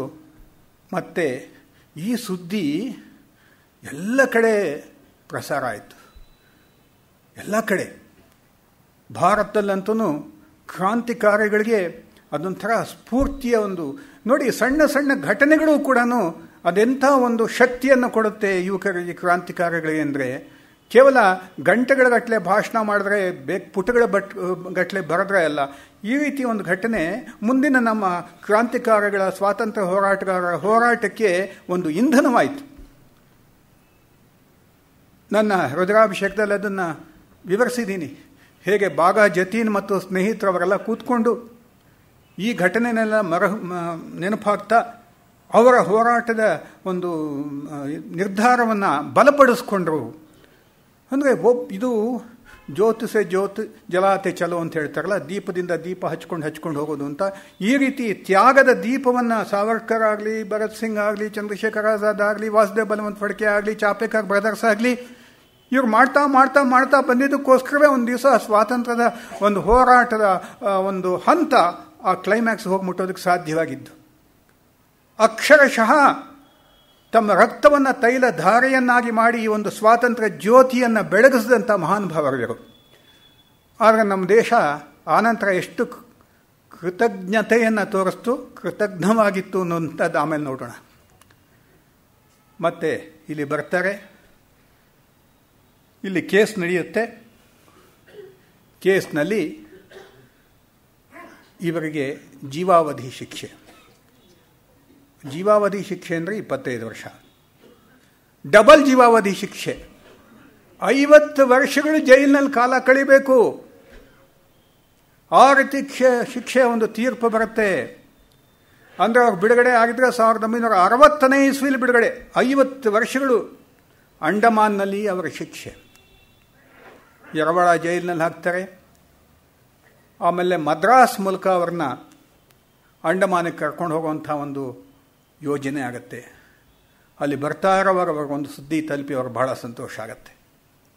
ಮತ್ತೆ ಜಾಕ್ಸನ್ ಪ್ರಕರಣ ಆದ ಹಾಗೆ, ಮತ್ತೆ ಕರ್ಸನ್ ವಾಯ್ಲಿ ಪ್ರಕರಣ ಆದ ಹಾಗೆ, ಮತ್ತೆ ರ್ಯಾಂಡ್ ಸಂಹಾರ ಆದ ಹಾಗೆ, ಇನ್ನೊಬ್ಬ ಕಲೆಕ್ಟರ್ ಆ್ಯಶ್ ಅಂತ ತಿನ್ನವೈಲಿನಲ್ಲಿ ಒಬ್ಬ ಕಲೆಕ್ಟರ್ ಬಲಿಯಾಗ್ತಾನೆ. ಅದನ್ನು ಮಾಡಿದವನು ವಾಂಚಿ ಅಯ್ಯರ್ ಅನ್ನತಕ್ಕಂಥವನು. ವಾವು ಚಿದಂಬರಂ ಪಿಳ್ಳೆ, ಸುಬ್ರಹ್ಮಣ್ಯ ಭಾರತಿ, ಸುಬ್ರಹ್ಮಣ್ಯ ಶಿವಂ ಮುಂತಾದಂಥ ಮದ್ರಾಸು, ತಮಿಳುನಾಡು, ವಿಶೇಷವಾಗಿ ತಿನ್ನವೆಲ್ಲಿ, ಇಲ್ಲಿಯ ಒಂದು ನಾಯಕರೆಲ್ಲ ಕೂಡ ವಂದೇ ಮಾತರಂ ಬಂಗಾಲ ವಿಭಜನೆಯ ಸಮಯದಿಂದಲೂ ಕೂಡ ಸ್ವಾಮಿ ವಿವೇಕಾನಂದರಿಂದ ಪ್ರೇರಣೆ ಪಡೆದು ಕೊನೆಗೆ ಬಿಪಿನ್ ಚಂದ್ರ ಪಾಲರ ಭಾಷಣದಿಂದ ಉತ್ತೇಜಿತರಾಗಿ ಒಂದು ಸ್ವಾತಂತ್ರ್ಯ ಚಳವಳಿಯನ್ನು ಬಹಳ ಚೆನ್ನಾಗಿ ನಡೆಸ್ತಾ ಇರ್ತಾರೆ. ಬಹಳ ಧೈರ್ಯದಿಂದ ನಡೆಸ್ತಾ ಇರ್ತಾರೆ. ಅಂಥ ಪಂಗಡಕ್ಕೆ ಸೇರಿದಂಥ ಅವನು ವಾಂಚಿ ಅಯ್ಯರ್.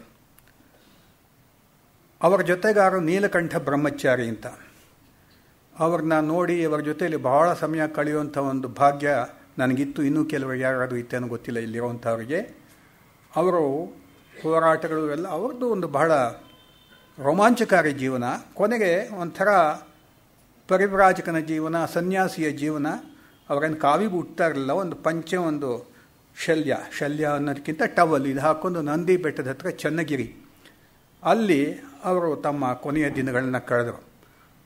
ನನ್ನ ಮಿಲ್ಟ್ರಿ ತಾತ ಕತೆ ಹೇಳ್ತಾರೆ. ಪುಸ್ತಕ ಮೊದಲು ಪಬ್ಲಿಷ್ ಆದಾಗ 1971ರಲ್ಲಿ ಮೊದಲನೇ ಪ್ರತಿಯನ್ನು ನಾನು ಅವ್ರಿಗೆ ತೊಗೊಂಡೋಗಿ ಕೊಟ್ಟಿದ್ದೆ. ಬಹಳ ಮುಕ್ತವಾಗಿ ಗಂಟೆಗಳಿಗಟ್ಟಲೆ ಇದನ್ನೆಲ್ಲ ನನಗೆ ವಿವರಿಸಿದ್ರು. ಇವತ್ತು ನೆನಪಾಗ್ತಾ ಇದೆ ನನಗೆ. ವಾಂಚಿಯಯ್ಯರಿಗೆ ಅವ್ರು ಹೇಳ್ತಾರೆ, ದುಡುಕ್ಬೇಡ ಕಣೋ, ಸ್ವಲ್ಪ ಪ್ಲ್ಯಾನ್ ಮಾಡ್ಕೊಂಡು ಹೋಗೋಣ ಅಂತ. ವಾಂಚಿಯಯ್ಯರು ಹೇಳ್ತಾರೆ, ನನ್ನ ಕೈಲಿ ತಡೆಯೋಕ್ಕಾಗೋದಿಲ್ಲ, ಎಷ್ಟು ದೇಶಕ್ಕೆ ಅವಮಾನ ಆಗ್ತಾ ಇದೆ. ಅವರೆಲ್ಲ ಕೂಡ ಸಾವರ್ಕರ್ ಭಕ್ತರೇ, ತಿಲಕರ ಭಕ್ತರೇ. ಹೀಗಾಗಿ ವಾಂಚಿಯಯ್ಯರ್ ತಿನ್ನವೇಲಿಯ ಒಂದು ರೈಲ್ವೆ ಸ್ಟೇಷನ್ನಲ್ಲಿ ಆ್ಯಶ್ ಅನ್ನತಕ್ಕಂಥ ಕಲೆಕ್ಟರ್ ಆಗಿದ್ದ, ಅವನು ಸಂಹಾರ ಮಾಡಿ ಅವನು ಜೈಲು. ಈ ಸುದ್ದಿ ಸಾವರ್ಕರ್ ಬಂದ ತಕ್ಷಣ ತಲುಪುತ್ತೆ. ರತ್ನಗಿರಿ ಹತ್ರ ಇದ್ದಾಗ ಅವ್ರಿಗೊಂಥರ ಸಂತೋಷ ಆಗುತ್ತೆ. ಧನ್ಯ ನೀನು, ಎಂಥ ಒಳ್ಳೆ ಕೆಲಸ ಮಾಡಿದೆ, ನಿಮ್ಮಂಥವರಿಂದನೇ ನನಗೊಂದು ದಿವಸ ದೇಶಕ್ಕೆ ಸ್ವಾತಂತ್ರ್ಯ ಸಿಗತಕ್ಕಂಥದ್ದು ಅಂತ ಸಾವರ್ಕರ್ ಅವರು ಮನಸ್ಸಿನಲ್ಲಿ ಅಂದ್ಕೊತಾರೆ. ಅಲ್ಲಿಂದ ಅವರ ಪ್ರಯಾಣ ಸುದೀರ್ಘವಾದ ಪ್ರಯಾಣ. ಕೋರ್ಟಿನ ತೀರ್ಪಿನಂತೆ 50 ವರ್ಷಗಳ ಕಾಲದ ಬಂಧನದ ಪಯಣ ಸಮುದ್ರದ ಮೇಲೆ ಶುರುವಾಗುತ್ತೆ. ಮಹಾರಾಜ ಅನ್ನತಕ್ಕಂಥ ಒಂದು ಹಡಗಿನಲ್ಲಿ ಈ ಬ್ಯಾರಿಸ್ಟರ್, ಲಂಡನ್ನಲ್ಲಿ ಬ್ಯಾರಿಸ್ಟರ್ ಪರೀಕ್ಷೆಯಲ್ಲಿ ಉತ್ತೀರ್ಣನಾಗಿದ್ದಂಥ ಈ ತೇಜಸ್ವಿ ತರುಣ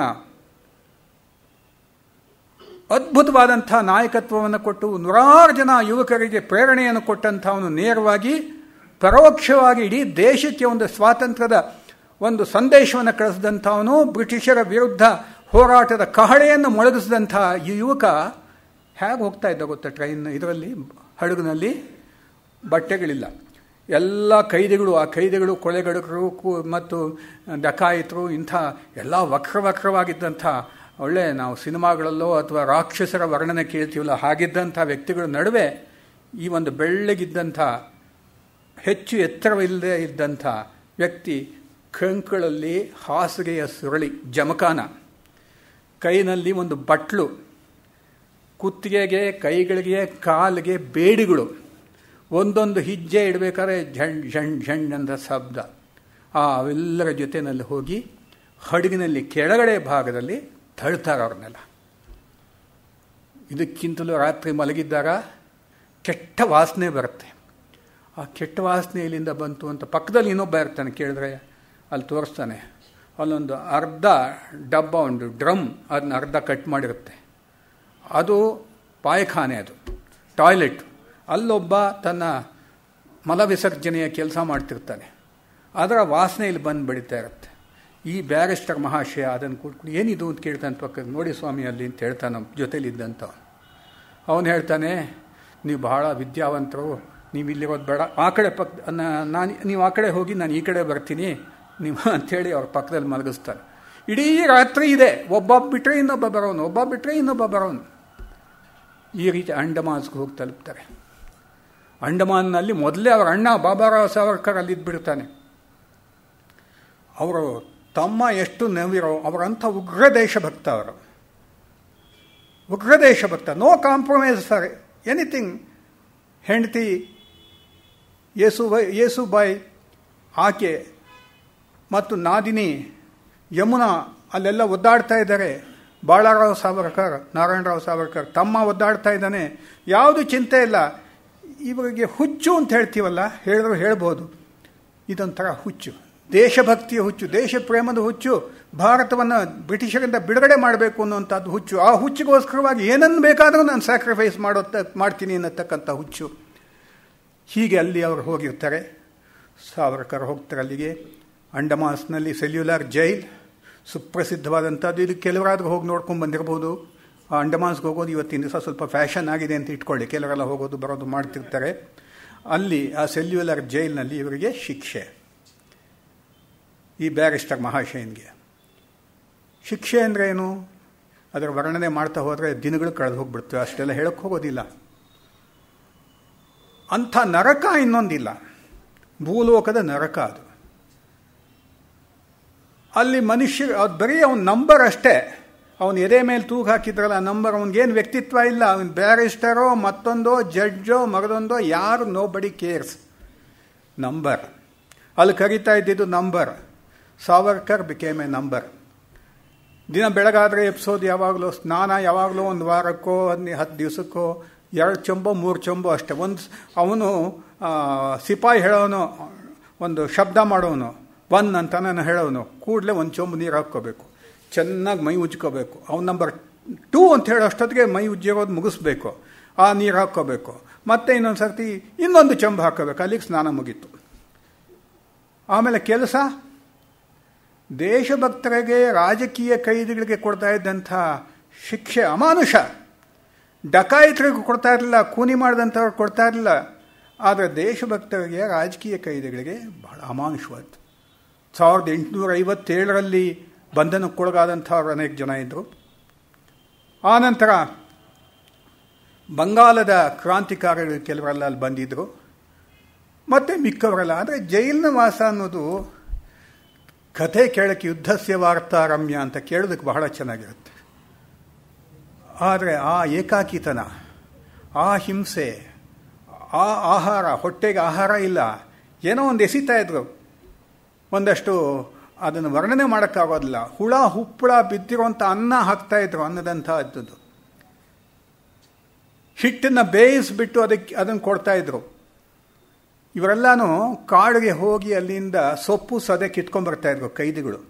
ಅದ್ರ ಜೊತೆಲಿ ಚೇಳು, ಬೇರೆ ಬೇರೆ ಇದೆಲ್ಲ ಕ್ರಿಮಿಕೀಟಗಳು ಇರ್ತಾಯಿದ್ವು. ಅದನ್ನ ಹಾಗೆ ಮಾಡಿ ಅಡುಗೆ ಮಾಡ್ತಾಯಿದ್ರು, ಅದನ್ನು ಬಡಿಸ್ತಾಯಿದ್ರು. ಇದನ್ನೆಲ್ಲ ತಿನ್ನಬೇಕು. ಜೊತೆಗೆ 30 ಪೌಂಡಷ್ಟು ಎಣ್ಣೆನ ತೆಗಿಬೇಕಾಗಿತ್ತು ಗಾಣಕ್ಕೆ. ಎಣ್ಣೆಗೆ ಎತ್ತು ಕಟ್ತಾಯಿದ್ರು ಅಂತ ಅಂದ್ಕೊಂಡಿದ್ರೆ ಅದು ತಪ್ಪಾದಿತ್ತು. ಎಣ್ಣೆಗೆ ಎತ್ತುಗಳು ಅಂದರೆ ಸಾವರ್ಕರ್ಗಳೇ.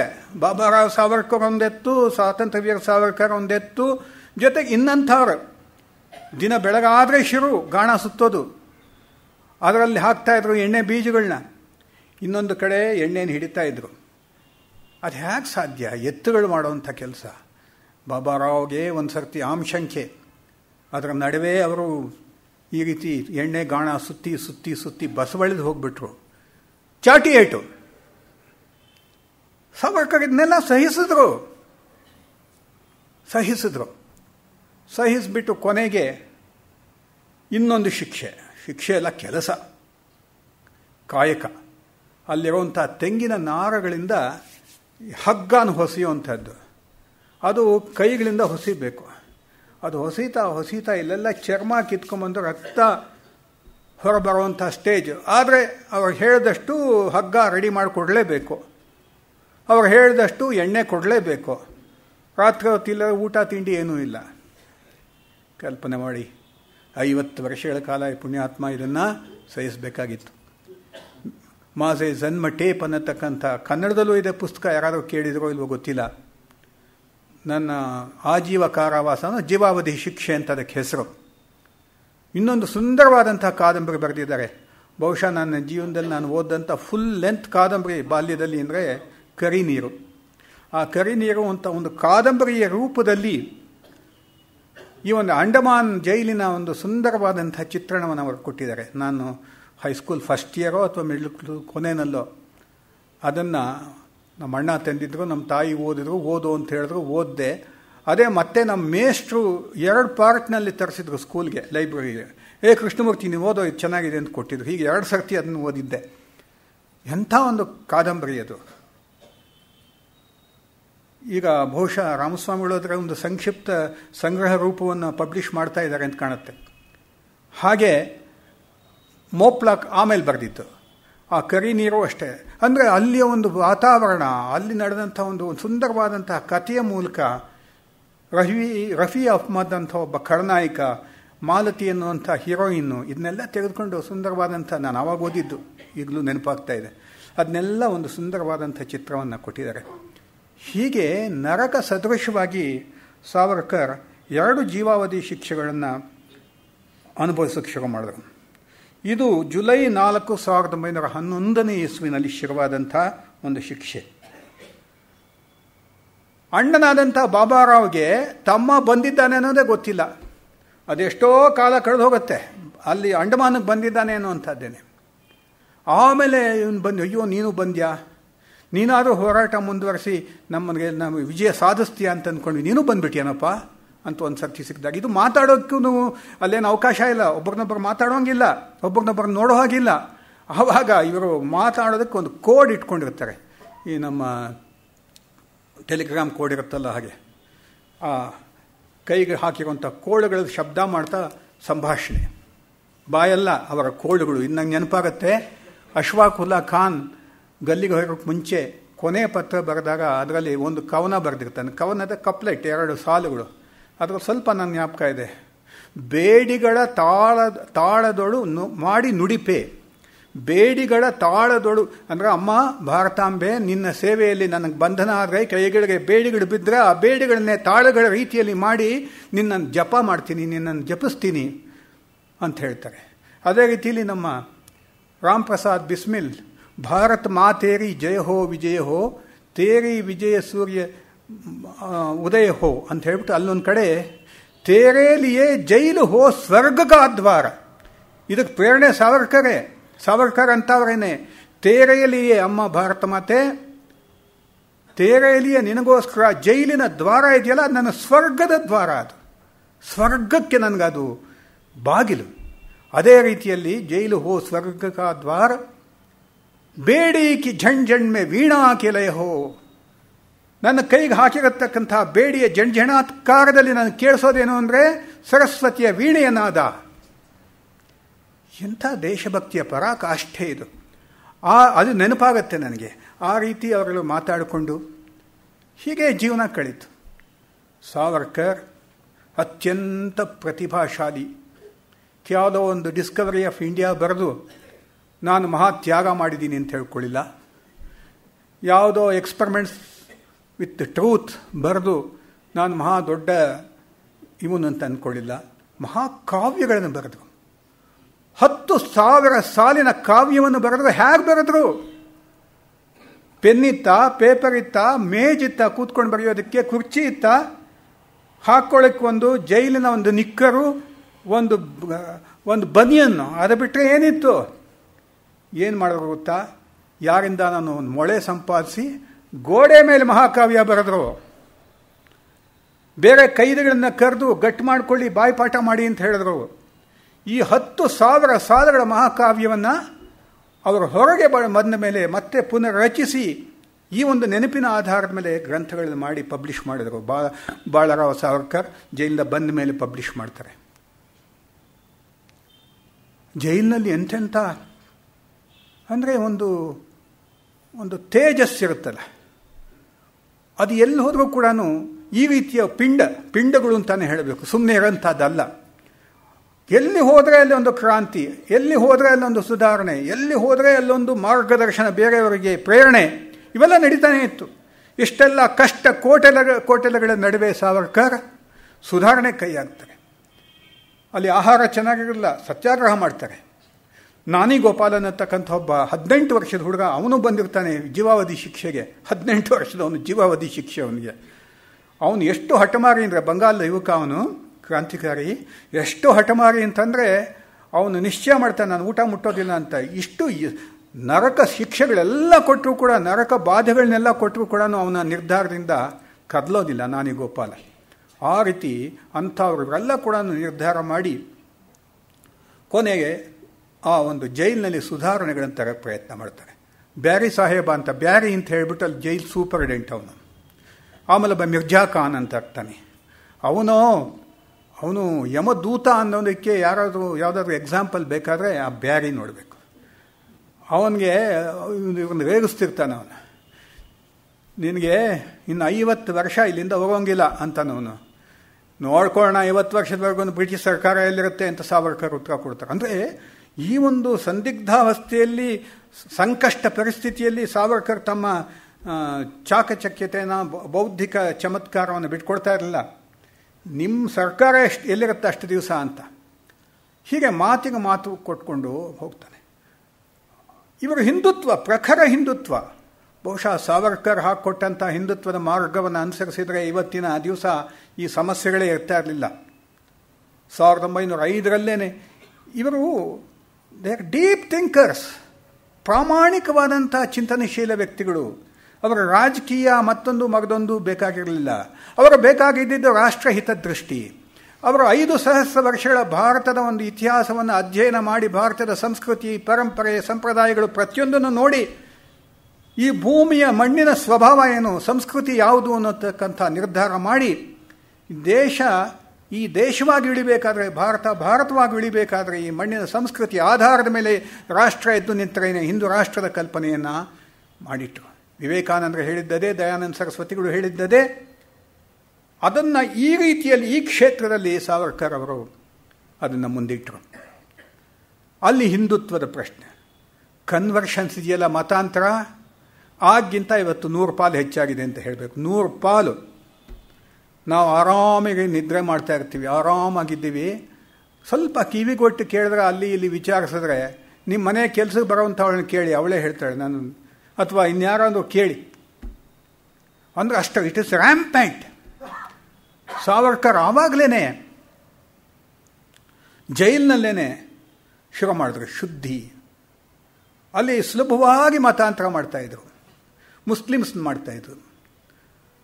ಒಬ್ಬನಿಗೆ ಆಶೆ ತೋರಿಸೋದು, ನಿನಗೆ ಹೊಗೆ ಸೊಪ್ಪು ಕೊಡ್ತೀನಿ ಮುಸ್ಲಿಮ್ ಆಗು ಅಂತ. ಅವನು ಹೊಗೆ ಸೊಪ್ಪು ತಿಂದ್ಬಿಟ್ಟು ಮುಸ್ಲಿಮ್ ಆಗ್ತಾಯಿದ್ದ. ಈ ರೀತಿ ಉದಾಹರಣೆಗೆ ಹೇಳಿದ್ದು. ಹೀಗೆ ಆಮಿಷಗಳು ಅಲ್ಲಿ ಜೈಲಿನಲ್ಲಿ ಅದೇನೇ ಹೊಗೆ ಸೊಪ್ಪು, ಅದೇ ಒಂದು ದೊಡ್ಡ ಆಮಿಷ. ಇವತ್ತು ಮಿನಿಸ್ಟ್ರಲ್ಲಿ ತಗೊಂತಾರ ಕೋಟಿ ಕೋಟಿ ಕೋಟಿ ಕೋಟಿ ರೂಪಾಯಿಗಳು, ಅಲ್ಲಿ ಹೊಗೆ ಸೊಪ್ಪೆ ಆ ಕೋಟಿ ರೂಪಾಯಿಗಳು. ಈ ರೀತಿ ಕನ್ವರ್ಷನ್ಸ್ ನಡೀತಾ ಇತ್ತು. ಸಾವರ್ಕರ್ ಅದನ್ನ ತೊಡೆದು ಶುದ್ಧೀಕರಣ ಶುರು ಮಾಡಿದ್ರು ಜೈಲಿನಲ್ಲಿ. ಹಿಂದುತ್ವಕ್ಕೆ ಅವರು ಬರೋ ರೀತಿಯಲ್ಲಿ ಮಾಡಿದ್ರು. ಎಷ್ಟೋ ಜನ ಬಂದರು. ಒಬ್ಬ ಬ್ರಾಹ್ಮಣ ಇದ್ದ, ಅವನು ಕ್ರಿಶ್ಚಿಯನ್, ಅಲ್ಲೇನು ಕ್ರಿಶ್ಚಿಯನ್ ಅಲ್ಲ, ಮುಸ್ಲಿಮ್ ಆದ. ಯಾವುದೋ ಆಮಿಷ, ನಾನು ಹೇಳಿದ್ನಲ್ಲ ಇಂಥ 1000 ಇರುತ್ತೆ, ಒಂದಲ್ಲ ಎರಡಲ್ಲ. ಯಾವುದೋ ಒಂದು ದೌರ್ಬಲ್ಯ, ಆ ಜೈಲಿನಲ್ಲಿ ಬಿದ್ದಿದ್ದಾರೆ, ಏನೋ ಒಂದು ಅವನು ಇವನಿಂದ ಯಾರೋ ಸೂಪರ್ಡೆಂಟೋ ಅಥವಾ ಅಧಿಕಾರಿಯಿಂದ ಸ್ವಲ್ಪ ಸವಲತ್ತು ಸಿಗುತ್ತೆ ಅಂತ, ಅನುಕೂಲ ಸಿಗುತ್ತೆ ಅಂದರೆ ಕನ್ವರ್ಷನ್. ಕ್ರಿಶ್ಚಿಯನ್ಸು ಆಗ್ತಾಯಿದ್ರು, ಮುಸ್ಲಿಮ್ಸು ಆಗ್ತಾಯಿದ್ರು. ಅದರ ವಿರುದ್ಧ ಜೈಲಿನಲ್ಲಿ ಹೋರಾಟ ಮಾಡಿದ್ರು. ಹೋರಾಟ ಮಾಡಿದಲ್ಲದೆ ಶುದ್ಧೀಕರಣ ಶುರು ಮಾಡಿದ್ರು. ಅದರ ವಿವರಗಳನ್ನು ಹೇಳೋದಕ್ಕೆ ಸಮಯ ಇಲ್ಲ. ಈ ರೀತಿ ಅಲ್ಲಿ ಇನ್ನೊಂದು ಕ್ರಾಂತಿಯನ್ನು ಮಾಡಿದರು. ಒಂದು ಕಡೆ ಸಾಹಿತ್ಯ ನಿರ್ಮಾಣ, ಒಂದು ಕಡೆ ಜೈಲಿನ ಸುಧಾರಣೆಗೋಸ್ಕರವಾಗಿ ಹೋರಾಟ, ಮತ್ತೊಂದು ಕಡೆ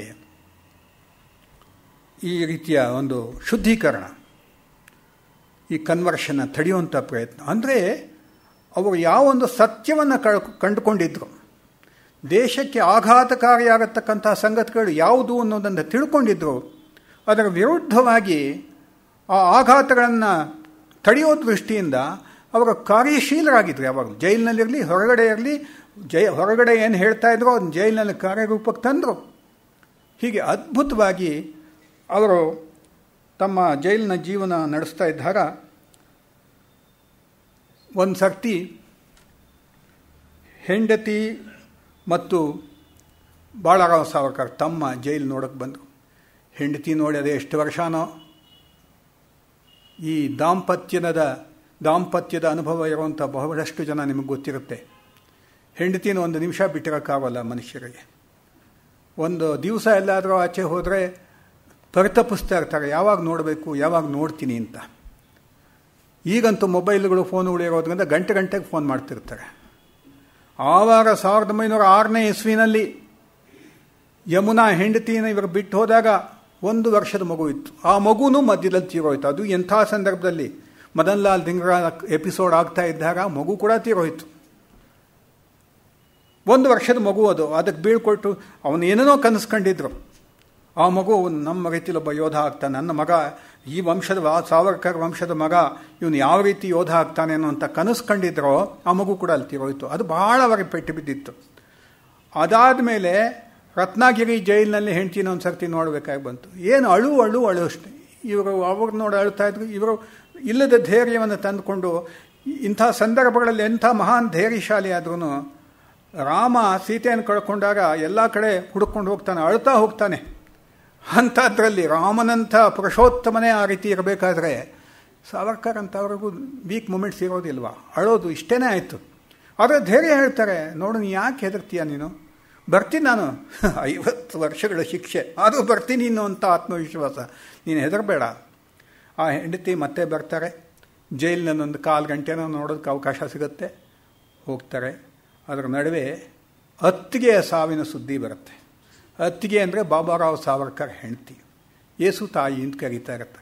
ಅತ್ತಿಗೆ ಅಂದರೆ ಲಕ್ಷ್ಮಣನಿಗೆ ಯಾವ ರೀತಿಯಲ್ಲಿ ಸೀತಾ ಮಾತೆ ಅತ್ತಿಗೆ ಆಗಿದ್ಲೋ ಆ ರೀತಿಯ ಒಂದು ಅತ್ತಿಗೆ. ಇಡೀ ಸಂಸಾರವನ್ನು ಸಾಗಿಸ್ಕೊಂಡು ಹೋಗ್ತಾ ಇದ್ಲು. ಸಾವರ್ಕರ್ನ ಮೈದುನ ಅಂದ್ಕೊಂಡಿರಲಿಲ್ಲ, ಮಗ ಅನ್ನೋ ರೀತಿಯಲ್ಲಿ ಪ್ರೀತಿಸ್ತಾ ಇದ್ಲು.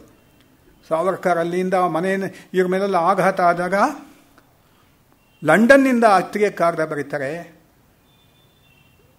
ನಮ್ಮ ವಂಶ ಎಂಥದ್ದು ಅಂತ. ಅದು ನಿಮ್ಗೆ ಓದಿ ಹೇಳುವಂಥದ್ದು ಬಹಳ ಸ್ವಲ್ಪ ಕೆಲವೇ ಭಾಗ ಮಾತು, ಕೆಲವೇ ಇದನ್ನು ಹೇಳ್ತೀನಿ. ಅದನ್ನು ಕಾವ್ಯಮಯವಾಗಿ ಪದ್ಯಗಳ ರೂಪದಲ್ಲಿ ಕೊಟ್ಟು ಕಳಿಸಿರ್ತಾರೆ ಅವರ ವಂಶದ ಬಗ್ಗೆ. ಆಕೆಗೆ ಸಮಾಧಾನ ಹೇಳ್ತಾರೆ, ನಮ್ಮ ವಂಶ ಇಂಥದ್ದು ಅತ್ತಿಗೆ ವಹಿನಿ, ನಾವು ಈ ರೀತಿ ಕೆಲಸ ಮಾಡ್ತಾ ಇದ್ದೀವಿ ದೇಶಕ್ಕೋಸ್ಕರವಾಗಿ, ಇಂಥ ಪುಣ್ಯ ಎಷ್ಟು ಜನಕ್ಕೆ ಸಿಕ್ಕಿತು ಅಂಥೇಳಿ ಒಂದು ಕಾವ್ಯ ಬರೆದಿದ್ದಾರೆ. ಈ ಡಿಸ್ಕವರಿ ಆಫ್ ಇಂಡಿಯಾಗಳು, ನಮ್ಮ ಎಕ್ಸ್ಪೆರಿಮೆಂಟ್ಸ್ ವಿತ್ ಟ್ರೂತ್ಗಳು ಇವೆಲ್ಲ ಒಂದು ರಾಶಿ ಹಾಕಿದ್ರೆ ಈ ಒಂದು ಕಾವ್ಯದ 4 ಸಾಲು ಸಾಕು, ಅದಕ್ಕಿಂತ ತಕಡಿ ಮೇಲೆ ಕೇಳುತ್ತೆ. ಹೇ ಮಾತೃಭೂಮಿ ತುಜಲ ಮನವಾಹಿಯೇಲೆ, ವಕ್ತೃತ್ವ ವಾಗ್ ವಿಭವಹಿ ತುಜ ಅರ್ಪಿಯೇಲೆ, ತೂ ತೇಚಿ ಅರ್ಪಿಲಿ ನವೀ ಕವಿತಾರ ಸಾಲ, ಲೇಖಾ ಪ್ರತಿ ವಿಷಯ ತೂಚಿ ಅನನ್ಯ ಸಾಲ. ಮಾತೃಭೂಮಿಯನ್ನು ಸಂಬೋಧನೆ ಮಾಡ್ತಾ ಆಕೆಗೆ ಬರೆದಂಥ ಪತ್ರದಲ್ಲಿ ಇರತಕ್ಕಂಥದ್ದು, ಹೇ ಮಾತೃಭೂಮಿ, ನಿನಗಾಗಿ ನನ್ನ ಮನಸ್ಸು, ನಾನು ಮಾತೃಭೂಮಿ ಮನವಾಹಿಯಲೆ, ನನ್ನ ಮನಸ್ಸನ್ನೇ ನಿನಗೆ ಅರ್ಪಣೆ ಮಾಡಿದೆ. ನನ್ನ ಮಾತುಗಾರಿಕೆ ವಾಕ್ತೃತ್ವ ವಾಗ್ಮಿತೆಯನ್ನು, ನನ್ನ ವಾಗ್ವೈಭವವನ್ನು ನಿನಗೋಸ್ಕರ ಅರ್ಪಣೆ ಮಾಡಿದೆ. ನನ್ನ ಕಾವ್ಯರಸದಿಂದ ನಿನ್ನ ಅಭಿಷೇಕ ಮಾಡಿದೆ. ನಾನು ಬರೆದಂಥ ಪ್ರತಿಯೊಂದು ಸಾಲು ಕೂಡ ನಿನ್ನ ಸೇವೆಯೇ, ನಿಮ್ಮ ಅರ್ಚನೆಯೇ. ನನ್ನ ಲೇಖನಕ್ಕೆಲ್ಲ ನೀನೇ ಪ್ರೇರಣೆಯಾದೆ. ತ್ವತ್ಸ್ಥಂಡಿಲಿ ಢಕಲಿಲೆ ಪ್ರೇಮಿತ್ರ ಸಂಘ, ಕೇಲೆ ಸ್ವಯೇ ದಹನ ಯೌವನ ದೇಹ ಭೋಗ, ತ್ವತ್ಕಾರ್ಯ ನೈತಿಕ ಸುಸಮ್ಮತ ಸರ್ವದೇವ, ತ್ವತ್ಸೇವ ನೀಚ ಗಮನೀ ರಘುವೀರ ಸೇವಾ.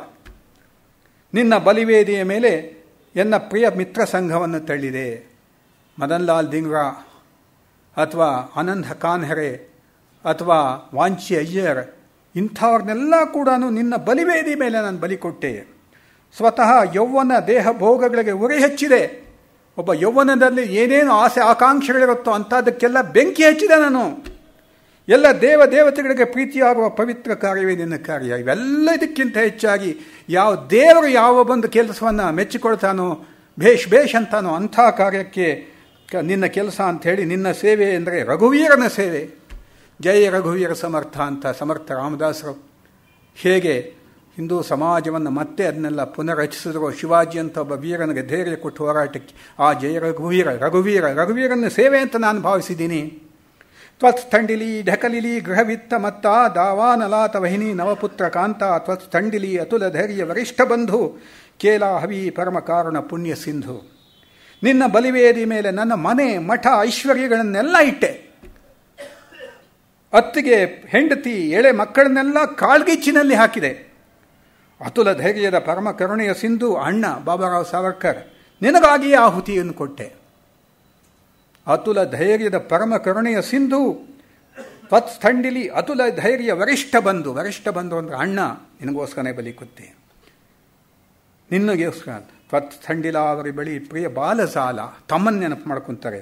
ತ್ವತ್ಸ್ಥಂಡಿಲಿ ಬಗಾತ ಮಮ ದೇಹ ಠೇಲ, ಹೇ ಕಾಯ ಬಂಧು ಅಸತೋ ಜರಿ ಸಾತ ಆಮ್ಹಿ, ತ್ವತ್ಸ್ಥಂಡಿಲಿ ಚ ಅಸತೆ ದಿದಳೆ ಬಳಿಮಿ. ಇಷ್ಟು ಸಮಸ್ಯೆಗಳ ಎದುರಿನಲ್ಲಿ, ಸವಾಲುಗಳ ಎದುರಿನಲ್ಲಿ, ಕಷ್ಟ ಕೋಟಲೆಗಳ ಎದುರಿನಲ್ಲಿ ಅವರ ಆತ್ಮವಿಶ್ವಾಸ ಮತ್ತು ಅವರ ಮಹತ್ವಾಕಾಂಕ್ಷೆ ಎಷ್ಟಿತ್ತು. ಮಹತ್ವಾಕಾಂಕ್ಷೆ ಅಂದರೆ ನಾನು ಮನೆ ಮಾಡ್ಕೋಬೇಕು, ಅಪಾರ್ಟ್ಮೆಂಟ್ಸ್ ಕಟ್ಕೋಬೇಕು ಅಂತಲ್ಲ, ದೇಶದ ಸ್ವಾತಂತ್ರ್ಯ ಎಂದು ಕಾಣ್ತೀನಿ ಅನ್ನತಕ್ಕಂಥ ಮಹತ್ವಾಕಾಂಕ್ಷೆ. ಅದಕ್ಕೆ ಹೇಳ್ತಾರೆ, ಅಣ್ಣನನ್ನಂತೂ ಬಲಿ ಕೊಟ್ಟೆ, ಪ್ರೀತಿಯ ತಮ್ಮ ಬಾಳನು ನಿನಗೋಸ್ಕರವೇ ಮೀಸಲಾದ. ನಾರಾಯಣರಾವ್ ಸಾವರ್ಕರ್ ನಿನಗೋಸ್ಕರನೇ ಮೀಸಲಾದ. ಈಗ ನನ್ನ ದೇಹವನ್ನು ಇಡುವ ಸಾಯತಿ ಬಂದಿದೆ, ನಾನು ಪ್ರಾಣಾರ್ಪಣೆ ಮಾಡುವಂಥ ಸಮಯ ಬಂದಿದೆ. ಆದರೆ ನಾವು 3 ಜನ ಅಲ್ಲ, ನನಗೆ 7 ಜನ ಸೋದರರಿದ್ದರೂ ಕೂಡ, ಅಣ್ಣ ತಮ್ಮಂದಿರಿದ್ರು, ಅವ್ರನ್ನೆಲ್ಲ ನಿನಗೋಸ್ಕರ ಮುಡಿಪಿಡ್ತಾ ಇದ್ದೆ. ಹೇ ಕಾಯ ಬಂಧು ಅಸತೋ ಜರಿ ಸಾತ ಆಮ್ಹಿ, ತ್ವತ್ಸ್ಥಂಡಲಿ ಚಾಸತೆ ದಿದಳೆ ಬಳಿಮಿ. ಅವ್ರನ್ನೆಲ್ಲ ಕೂಡ ಬಲಿ ಕೊಡ್ತಾ ಇದ್ದೆ. ಸಂತಾನಯ ಭಾರತ ಭೂಮಿ ಸ ಕೋಟಿ ಕೋಟಿ, ಜೇ ಮಾತೃಭಕ್ತಿರತ ಸಜ್ಜನ ಧನ್ಯ ಹೋತಿ. ಹೇ ಆಪುಲೆ ಕುಲಹಿತ್ಯಾಮಧಿ ಈಶ್ವರಾಂಶ, ನಿರ್ವಂಶ ಹೋವುನಿ ಠರೇಲ ಕಂಡವಂಶ. ಭರತ ಭೂಮಿಯ ಈ ಕೋಟಿ ಕೋಟಿ ಮಕ್ಕಳು ಮಾತೃಭಕ್ತಿಯಿಂದ ತುಂಬಿ ತುಳುಕುವ ಧನ್ಯರು. ಅವರ ಪೈಕಿ ನಮ್ಮ ಕುಲವಂತೂ ಈಶ್ವರ ಅಂಶವೇ, ನಿರ್ವಂಶವಾಗಿ ಅಖಂಡವಾಗಿ. ಎಂಥ ಕಲ್ಪನೆ! ಕೋಟಿ ಕೋಟಿ ಭಾರತೀಯರು ಮಾತೃಭಕ್ತಿಯಿಂದ ತುಂಬಿ ತುಳುಕುವ ಧನ್ಯರು ಅಂತ ಅವ್ರು ಹೇಳಿದ್ದಾರೆ ಕಾವ್ಯದಲ್ಲಿ. ನಿಜ ಸ್ಥಿತಿ ನೀವೇ ಯೋಚನೆ ಮಾಡಿ. ಅವರ ಪೈಕಿ ನಮ್ಮ ಕುಲವಂತೂ ಈಶ್ವರಾಂಶ. I am very proud of my family. ನನ್ನ ಕುಲ, ನಾನು ಯಾರ ವಂಶದಲ್ಲಿ ಹುಟ್ಟಿದನೋ ನಾನು ಬಹಳ ಸಂತೋಷ, ಇದು ಹೆಮ್ಮೆಯಿಂದ ಹೇಳ್ಕೊತೀನಿ. ಏನಂತಂದ್ರೆ ನಿರ್ವಂಶವಾಗಿ ಅಖಂಡವಾಗಿ ನಮ್ಮ ವಂಶ ನಿರ್ವಂಶ ಆಗತ್ತೆ ನಿಜ.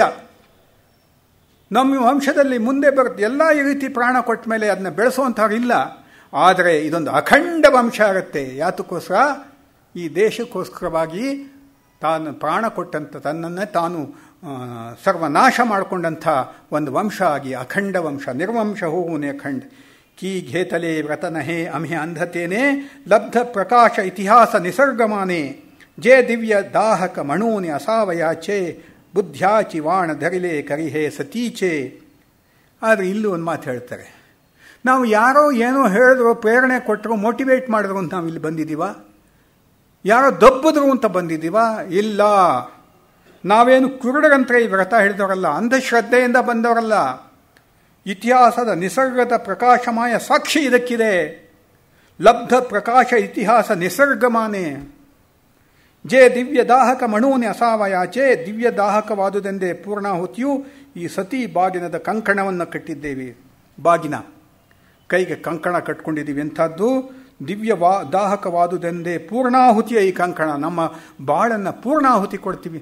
ಅಂದರೆ ಇದು ಸಾಮಾನ್ಯ ಕವಿ ಬರೆಯೋಕ್ಕೆ ಸಾಧ್ಯ ಇದೆಯಾ? ಬಾರಿ ಕಾವ್ಯಗಳನ್ನು ರಚಿಸಬಹುದು. ಈ ಕಾವ್ಯವನ್ನು ರಚಿಸಬೇಕಾದ್ರೆ ಅಂಥ ಸಂಕಷ್ಟ ಕಷ್ಟ ಕೋಟಲೆಗಳ ಪರಿಸ್ಥಿತಿಯಲ್ಲಿ ರಚಿಸಬೇಕಾದ್ರೆ ಆ ಕವಿ ಎಂಥವನಿರಬೇಕು. ಇಂಥದ್ದು ಬಹಳ ಇದೆ.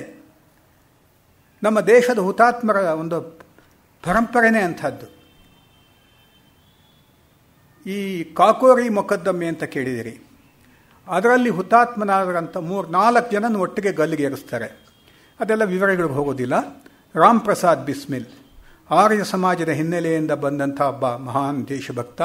ಅವನು ಅಷ್ಟೇ ಅನ್ಕಾಂಪ್ರಮೈಸಿಂಗ್. ಆತ ಡಿಸೆಂಬರ್ 19ನೇ ತಾರೀಕು ಏನೋ ಗಲ್ಲಿಗೆ ಹಾಕ್ತಾರೆ ಆತನ್ನು. 16ನೇ ತಾರೀಕು ನನ್ನ ದೇಶವಾಸಿಗಳಿಗೂ ಒಂದು ಸಂದೇಶ ಅಂತ ಒಂದು ಪತ್ರ ಬರೀತಾನೆ. ಆ ಪತ್ರದಲ್ಲಿ ನಾಳಿದ್ದು ಗಲ್ಲಿಗೆ ಹೋಗ್ತಾ ಇದ್ದಾನೆ, ಗಲ್ಲಿಗೆಲ್ಲ ಸಿದ್ಧ ಆಗ್ತಾ ಇದೆ, ಅದಕ್ಕೆ ಬೇಕಾದಂಥ ಹಗ್ಗ ತಂದು ಅದಕ್ಕೆ ನೇಣು ಕುಣಿಕೆ ಹಾಕಿದ್ದಾರೆ, ಕಂಬಗಳು ನಿಲ್ಲಿಸಿದ್ದಾರೆ. ಅವನ ಜೊತೆಗೆ ಅಶ್ಫಾಕುಲ್ಲಾ ಖಾನ್, ಠಾಕೂರ್ ರೋಷನ್ ಸಿಂಗ್, ರಾಜೇಂದ್ರ ಲಾಹಿರಿ ಇವರೆಲ್ಲ ಹೋಗ್ತಾ ಇದ್ದಾರೆ. ಆಗೊಂದು ಆ ಪತ್ರದಲ್ಲಿ ಬರೀತಾನೆ, ನಾವು ನಾಳಿದ್ದು ಸಾಯ್ತಾ ಇದ್ದೀವಿ. ಆದರೆ ನಮ್ಮ ಕೃಷ್ಣ ಏನು ಹೇಳಿದಾನೆ ಭಗವದ್ಗೀತೆಯಲ್ಲಿ ಅಂದರೆ ಈ ಸಾವು ಅಂದರೆ ಏನು? ಬಟ್ಟೆ ಬದಲಾಯಿಸ್ಕೊಳ್ಳೋದಷ್ಟೇ. ಈ ದೇಹದಿಂದ ಆತ್ಮ ಇನ್ನೊಂದಕ್ಕೆ ಹೋಗುತ್ತೆ ಅಷ್ಟೇ. ಅದಕ್ಕೋಸ್ಕರ ನಾವು ಸಾಯೋದಕ್ಕೆ ಹೆದರೋದಿಲ್ಲ ಅಂಥೇಳಿ ಒಂದು ಕವನವನ್ನು ಬರೆದಿದ್ದಾನೆ ಅವನು. ಇವಾಗ ಹೇಳೋವಂಥದ್ದು ಸೂಕ್ತ ನನಗನ್ನಿಸ್ತಾ ಇದೆ. ಯದಿ ದೇಶಹಿತ ಮರ್ನಾ ಪಡೆ ಮುಜಕೋ ಸಹಸ್ರೋ ಬಾರ ಭೀ ತೋ ಭೀ ನಮೈ ಕಷ್ಟಕೋ ನಿಜ ಧ್ಯಾನ ಮೇಲಾವು ಕಭಿ ಅಂತ ಹೇಳ್ತಾನೆ. ಈ ದೇಶದ ಹಿತದೃಷ್ಟಿಯಿಂದ, ದೇಶದ ಒಳಿತಿಗಾಗಿ ನಾನು ಸಾವಿರ ಸಲ ಸಾಯಬೇಕಾಗಿ ಬಂದರೂ ಕೂಡ ತೋ ಭೀ ನಮೈ ಕಷ್ಟಕೋ ನಿಜ ಧ್ಯಾನ ಮೇಲಾವು ಕಭಿ. ಈ 1000 ಸಲ ಸಾಯತಕ್ಕಂಥ ಒಂದು ಕಷ್ಟ ಇದೆಯಲ್ಲ, ಆ ನೋವಿದೆಯಲ್ಲ, ಅದನ್ನು ಲೆಕ್ಕಕ್ಕೆ ತೆಗೆದುಕೊಳ್ಳಲ್ಲ. ಹೇ ಈಶ್ ಭಾರತ ವರ್ಷಮೇ ಶತಬಾರ ಮೇರಾ ಜನ್ಮ ಹೋ ಕಾರಣ ಸದಾ ಹಿ ಮೃತ್ಯುಕಾ ದೇಶೋಪಕಾರಕ ಕರ್ಮ ಹೋ. ಭಗವಂತ, ಈ ಭೂಮಿಯಲ್ಲಿ ನನಗೆ 100 ಸರ್ತಿ ನಂಗೆ ಜನ್ಮ ಕೊಡು, ಮತ್ತೆ ಜನ್ಮ ಕೊಡು. ಯಾತಕ್ಕೋಸ್ಕರ ಜನ್ಮ ಕೊಡು? ಕಾರಣ ಸದಾ ಹಿ ಮೃತ್ಯುಕ. ಪ್ರತಿ ಸರ್ತಿ ಹುಟ್ಟಿದಾಗಲೂ ಕೂಡ ನನ್ನ ಸಾವಿನ ಕಾರಣ ಏನಿರಬೇಕು ಅಂತಂದರೆ ದೇಶೋಪಕಾರಕ ಕರ್ಮ ಹೋ. ದೇಶಕ್ಕೆ ಉಪಕಾರ ಮಾಡುವಂಥ ಕೆಲಸ ಮಾಡಿ ನಾನು ಪ್ರಾಣಕ್ಕೆ ಬಿಡುವಂಥ ಒಂದು ಆಶೀರ್ವಾದವನ್ನು ನನಗೆ ಮಾಡು. ದೇಶೋಪಕಾರಕ ಕರ್ಮ ಹೋ. ಮರತೆ ಬಿಸ್ಮಿಲ್ ರೋಷನ್ ಲಾಹಿರಿ ಅಶ್ಫಾಕ್ ಅತ್ಯಾಚಾರಸೆ. ಈ 4 ಜನಗಳ ಹೆಸರನ್ನು ದಾಖಲಿಸ್ಬಿಡ್ತಾನಲ್ಲಿ. ಬಿಸ್ಮಿಲ್, ರೋಷನ್, ಅಶ್ಫಾಕ್, ಲಾಹಿರಿ ಈ 4 ಅತ್ಯಾಚಾರದಿಂದ ಪ್ರಾಣ ಬಿಡ್ತಾರೆ. ಮರತೆ ಅತ್ಯಾಚಾರಸೆ ಪೈದೆ ಹೊಂಗೆ ಸೈಕಡೋ ಉನಕೆ ರುಧಿರಧಾರಸೆ. ಅವರು ಅತ್ಯಾಚಾರಕ್ಕೆ ಸಿಕ್ಕಿ ಪ್ರಾಣ ಬಿಡುವಂಥ ಸಮಯದಲ್ಲಿ ಅವರ ದೇಹದಿಂದ ತೊಟ್ಟಿಕ್ಕುವಂಥ ಪ್ರತಿಯೊಂದು ರಕ್ತದ ಕಣದಿಂದ ಲಕ್ಷಾಂತರ ಜನ ಹುಟ್ಕೊಂತಾರೆ. ಪೈದೆ ಅವನ ಆತ್ಮವಿಶ್ವಾಸ ಎಂಥದ್ದು, ಅವನ ಭರವಸೆ ಎಂಥದ್ದು, ಅವನ ಮಹತ್ವಾಕಾಂಕ್ಷೆ ಎಂಥದ್ದು. ಪೈದೆ ಹೊಂಗೆ ಸೈಕಡೋ ಉನಕೆ ಅವರಿಂದ ಹುಟ್ಕೊತಾರೆ. ಪೈದೆ ಹೊಂಗೆ ಸೈಕಡೋ ಉನಕೆ ರುಧಿರಧಾರಸೆ ಉನಕೆ ಪ್ರಬಲ ಉದ್ಯೋಗಸೆ, ಆ ರೀತಿ ಹುಟ್ಕೊಂಡಂಥವರ ಉನಕೆ ಪ್ರಬಲ ಉದ್ಯೋಗಸೆ ಉದ್ಧಾರ ಹೋಗ ದೇಶಕ. ಆ ರೀತಿ ಮುಂದಿನ ಪೀಳಿಗೆ ಬರುತ್ತಲ್ಲ, ಲಕ್ಷಾಂತರ ಜನ ಯುವಜನ ಬರ್ತಾರಲ್ಲ, ಅವರ ಪ್ರಬಲ ಉದ್ಯೋಗದಿಂದ ಅಂದರೆ ಕಾರ್ಯಕ್ಷಮತೆಯಿಂದ ಕಾರ್ಯಾಚರಣೆಯಿಂದ ಉದ್ಧಾರ ಹೋಗ ದೇಶಕ, ದೇಶದ ಉದ್ಧಾರ ಆಗತ್ತೆ. ತಬ್ ನಾಶ ಹೋಗ ಸರ್ವದ ದುಃಖ ಶೋಕಕ ಲವಲೇಶಕ. ಆ ದಿವಸ ನಮ್ಮ ದೇಶಕ್ಕೆ ಇರತಕ್ಕಂಥ ದುಃಖ ಶೋಕ ಎಲ್ಲವೂ ಕೂಡ ಲವಲೇಶವೂ ಇಲ್ಲದೆ ಹೋಗಂಗೆ ನಾಶವಾಗತ್ತೆ. ಇದು ಗಲ್ಲಿಗೆ ನಾಳಿದ್ದು ಹೋಗುವಂಥವನು ಬರೆದಂಥವನು. ಅವನು ಸಾವರ್ಕರ್ ರೀತಿಯಲ್ಲೇ ಜೈಲಿನಲ್ಲಿ ಕೂತ್ಕೊಂಡು ಅವನ ಆತ್ಮಚರಿತ್ರೆ ಬರೆದವನು. ಅವನು ಹೀಗೆ ಬರೆದು ಚಿಕ್ಕ ಚಿಕ್ಕ ಚೀಟಿಗಳಲ್ಲಿ ಬರೆದು ಆಚೆ ಕಳಿಸ್ದ. ನನ್ನ ಅಜೇಯ ಪುಸ್ತಕದಲ್ಲಿ ಅದರ ವಿವರಗಳಿದೆ, ಯಾರಾದರೂ ಓದಿದ್ರೆ ನಿಮಗೆ ನೆನಪಾಗಬಹುದು. ಈ ರೀತಿ ಜೈಲಿನಲ್ಲಿ ಹೋಗ್ಬಿಟ್ಟು ಕ್ಲಾಸ್ನಲ್ಲಿ ಇದ್ಕೊಂಡು ಬಂದು ನಾನು 20 ಸರ್ತಿ ಜೈಲಿಗೆ ಹೋದೆ, 15 ಸರ್ತಿ ಜೈಲಿಗೆ ಹೋದೆ, ನಮ್ಮ ವಂಶದವರು ಇಷ್ಟು ವರ್ಷ ಜೈಲಿನಲ್ಲಿದ್ದರು, ಅದಕ್ಕೋಸ್ಕರ ನಾನು ಪ್ರಧಾನಮಂತ್ರಿ ಆಗ್ತೀನಿ ಅಂತ ಹೇಳುವಂಥ ಅವರೆಲ್ಲ ರಾಮ್ ಪ್ರಸಾದ್ ಬಿಸ್ಮಿಲ್ಲು, ಮದನ್ ಲಾಲ್ ಧಿಂಗ್ರಾ, ಸಾವರ್ಕರ್ಗಳು. ಅವರು ನಿಜವಾದಂಥ ಕಷ್ಟ ಸೇರಿಸಿದಂಥ ಸಾವರ್ಕರ್ ಕಷ್ಟದ ಮುಂದೆ, ಅವರು ಅನುಭವಿಸಿದಂಥ ನೋವಿನ ಮುಂದೆ, ಮನೆಯಲ್ಲಿ ಸಂಸಾರದಲ್ಲಾದಂಥ ನಷ್ಟದ ಮುಂದೆ ಇನ್ಯಾವುದಾದ್ರೂ ಸರಿ ಇದ್ದೀತು. ಹೀಗೆ ಸಾವರ್ಕರ್ ಅಂಥ ಯೇಸು ತಾಯಿ ಅತ್ತಿಗೆ ಸತ್ತಾಗ ಆ ತಳಮಳವನ್ನು ನೋಡೋಕ್ಕಾಗ್ತಾ ಇರಲಿಲ್ಲ ಅವರಿಗೆ. ಕೊನೆಗೆ 1921 ಮೇ ತಿಂಗಳಲ್ಲಿ 21ನೇ ತಾರೀಕು ಈ ಅಂಡಮಾನ್ನ ಕಷ್ಟಕೋಟಲೆಗಳಿಂದ ಬಿಡುಗಡೆಯಾಗಿ ಸಾವರ್ಕರ್ ಭಾರತಕ್ಕೆ ಬರ್ತಾರೆ. ಅದಕ್ಕೆ ಬೇಕಾದಷ್ಟು ಚಳವಳಿ ನಡೆಯುತ್ತೆ, ಬೇಕಾದಷ್ಟು ಜನ ಅವರಿಗೋಸ್ಕರ ಪ್ರಚಾರ ಮಾಡ್ತಾರೆ. ಅದೇ ಒಂದು ದೊಡ್ಡ ಕಥೆ ಇರುತ್ತೆ. ಒಟ್ಟಿನಲ್ಲಿ ಸಾವರ್ಕರ್ ಭಾರತಕ್ಕೆ ಬರ್ತಾರೆ.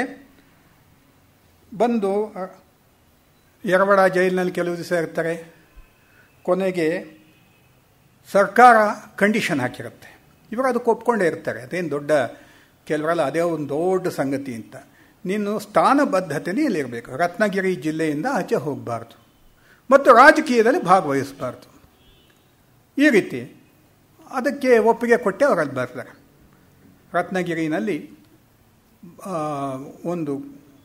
ಅಲ್ಲೇ ವಾಸ ಮಾಡ್ತಾ ಜೀವನ ಮಾಡ್ತಾ ಅಲ್ಲಿ ಇನ್ನೊಂದು ಅಧ್ಯಾಯವನ್ನು ಪ್ರಾರಂಭ ಮಾಡ್ತಾರೆ. ನಮ್ಮ ಸಮಾಜಕ್ಕೆ ಅಂಟಿಕೊಂಡಂಥ ಅಸ್ಪೃಶ್ಯತೆ ಏನಿದೆ ಅದರ ವಿರುದ್ಧ ಅಲ್ಲಿ ಜೈಲಿನಲ್ಲಿ ಸುಧಾರಣೆ, ಶುದ್ಧೀಕರಣ ಇಲ್ಲೂ ಅದು ನಡೆಯುತ್ತೆ. ಅದರ ಜೊತೆಗೆ ಅಸ್ಪೃಶ್ಯತೆ, ಮಹರ್ ಜನಾಂಗದವರು, ಮಲ್ಲಾರ್ ಜನಾಂಗದವರು, ಆ ಜನಾಂಗದವರು, ಈ ಜನಾಂಗದವರು, ಮೇಲಿನವರು, ಕೆಳಗಿನವರು ಅಂತ ಏನೊಂದು ಅನವಶ್ಯಕವಾದಂಥ ಎಲ್ಲೂ ಅದಕ್ಕೊಂದು ಶಾಸ್ತ್ರದ ಸಮ್ಮತಿ ಇಲ್ಲದೇ ಇರತಕ್ಕಂಥ ವ್ಯವಸ್ಥೆ ಉಂಟಾಗಿದೆಯೋ. ವ್ಯವಸ್ಥೆ ಒಳ್ಳೆಯದೇನೆ, ಆದರೆ ಕಾನೂನು ಒಳ್ಳೆಯದೇ ಇದ್ದರೂ ಕೂಡ ಅನೇಕ ಸರ್ತಿ ಏನಾಗುತ್ತೆ, ಅದು ಬರ್ತಾ ಬರ್ತಾ ಬರ್ತಾ ಡೀಲ್ ಆಗುತ್ತೆ. ಹಾಗೆ ಸಮಾಜದಲ್ಲಿ ಒಂದು ರೀತಿಯ ಅಸಮತೆ ನಿರ್ಮಾಣ ಆಗಿ ದ್ವೇಷಕ್ಕೆ ಅದು ದಾರಿ ಮಾಡಿಕೊಟ್ಟಂಥ ಸಮಯ. ಅದನ್ನು ಹೋಗಲಾಡಿಸೋದಕ್ಕೆ ಬರೀ ಇವರು ಉಪನ್ಯಾಸಗಳನ್ನು ಕೊಟ್ಟು ಲೇಖನಗಳು ಬರೆದು ಮಾಡಲಿಲ್ಲ. ಅವರಿದ್ದಂಥ ಊರಿನಲ್ಲಿ ಭಗೂರ್, ಅಲ್ಲಿ ಭಾಗೋಜಿ ಕೀರ್ ಅಂತ, ಖೀರ್, ನೀವೆಲ್ಲ ಸಾವರ್ಕರ್ ಬಗ್ಗೆ ಒಂದು ಅದ್ಭುತವಾದಂಥ ಮೊದಲನೇ ಇಂಗ್ಲಿಷ್ ಜೀವನ ಚರಿತ್ರೆ ಬರೆದಂಥವ್ರು ಧನಂಜಯ್ ಕೀರ್ ಅಂತ. ಅವರು ಗಾಂಧೀಜಿ, ತಿಲಕ್, ಅಂಬೇಡ್ಕರ್ ಮೇಲೆಲ್ಲ ಬಹಳ ಒಂಥರ ಒಂದು ಜೀವನ ಚರಿತ್ರೆ ಹೇಗಿರಬೇಕು ಅಂತಂದರೆ ಹೀಗಿರಬೇಕು ಅಂತ ಹೇಳೋದಕ್ಕೋಸ್ಕರ ಇರತಕ್ಕಂಥ ಮಾಡೆಲ್ಸ್ ಅವು. ಆ ಧನಂಜಯ್ ಕೀರ್ ಅವರ ತಂದೆ ಭಾಗೋಜಿ ಕೀರ್ ಅಂತ ಹೇಳಿ, ಸ್ವಲ್ಪ ಆತ ಶ್ರೀಮಂತ, ಏನೋ ಕೈಗಾರಿಕೆ ಅದು ಇದು ಇಟ್ಕೊಂಡಿರ್ತಾರೆ. ಅವರ ಪ್ರೇರಣೆ ಕೊಟ್ಟು ಅಲ್ಲೊಂದು ಪತಿತ ಪಾವನ ಮಂದಿರ ಅಂತ ದೇವಸ್ಥಾನ ಕಟ್ಟಿಸಿ ಎಲ್ಲರಿಗೂ ಸಹಪಂಕ್ತಿ ಭೋಜನ ಮಾಡಿಸಿ 1935ನೇ ಇಸ್ವಿನಲ್ಲೇನೆ ಹೀಗೊಂದು ಸಮಾಜದಲ್ಲಿದ್ದಂಥ ಅಸಮಾನತೆಯನ್ನು ಗುರುತಿಸಿ ಅದು ಹೋಗಬೇಕಾದ್ರೆ ಈ ಸಹಪಂಕ್ತಿ ಭೋಜನ ಅಥವಾ ಅಂತರ್ಜಾತೀಯ ವಿವಾಹಗಳು ಇವೆಲ್ಲ ಆಗಬೇಕಾದ ಅವಶ್ಯಕತೆ. ಇವರ ದೃಷ್ಟಿ ಇದ್ದಿದ್ದು ಹಿಂದೂ ಸಮಾಜ, ಆ ಜಾತಿ ಈ ಜಾತಿ, ಆ ಪಂಗಡ ಈ ಪಂಗಡ, ಆ ವರ್ಣ ಈ ವರ್ಣ ಇವೆಲ್ಲ ಅಲ್ಲ. ಹಿಂದೂ ಸಮಾಜ ಏಕತ್ರಿತವಾಗದೆ ಹೋದರೆ, ಛಿದ್ರವಾದರೆ ಅದಕ್ಕೆ ಸರ್ವನಾಶ ಖಂಡಿತ. ಅದನ್ನು ಉಳಿಸಬೇಕಾದ್ರೆ ಈ ರೀತಿ ಮಾಡಬೇಕು ಅನ್ನೋದೇ ಅವರ ದೃಷ್ಟಿ. ಹೀಗೆ ಮಾಡೋರು. 1927 ಇದೇ ರೀತಿಯಲ್ಲಿ ಅವರದ್ದು ಅನೇಕ ಚಟುವಟಿಕೆಗಳು ನಡೀತಾ ಇತ್ತು. 27ರಲ್ಲಿ ಗಾಂಧೀಜಿಯವರ ಭೇಟಿ ಆಯಿತು. ಆದರೆ ಗಾಂಧೀಜಿಯವರಿಗೆ ಇಲ್ಲಿ ಮತ್ತೆ ರಾಜಕೀಯ ಬಂತು. ನಮ್ಮಲ್ಲಿ ಯಾದವಿ ಕಲಹ ಅಂತ ಹೇಳ್ತಾರೆ, ಅಥವಾ ಮನೆಗಳಲ್ಲಿ ಅಣ್ಣ ತಮ್ಮಂದರ ನಡುವೆ ಜಗಳ ಅನ್ನತಕ್ಕಂಥದ್ದು ಯಾವುದು ಆಸ್ತಿಗೋ ಪಾಸ್ತಿಗೋ ಇದು ಬಹಳ ಸರ್ವೇ ಸಾಮಾನ್ಯ. ಆದರೆ ಭಾರತದಲ್ಲಿ ಶತ್ರು ನಮ್ಮ ತಲೆ ಮೇಲೆ ಕೂತಿದ್ರು ಕೂಡ ಒಂದೇ ದೃಷ್ಟಿ ಇಟ್ಕೊಂಡು ಸ್ವಾತಂತ್ರ್ಯಕ್ಕೋಸ್ಕರವಾಗಿ ಕೆಲಸ ಮಾಡ್ತಾ ಇದ್ದಂಥ ಜನಗಳ ನಡುವೆನೇ ಅಸೂಯೆ.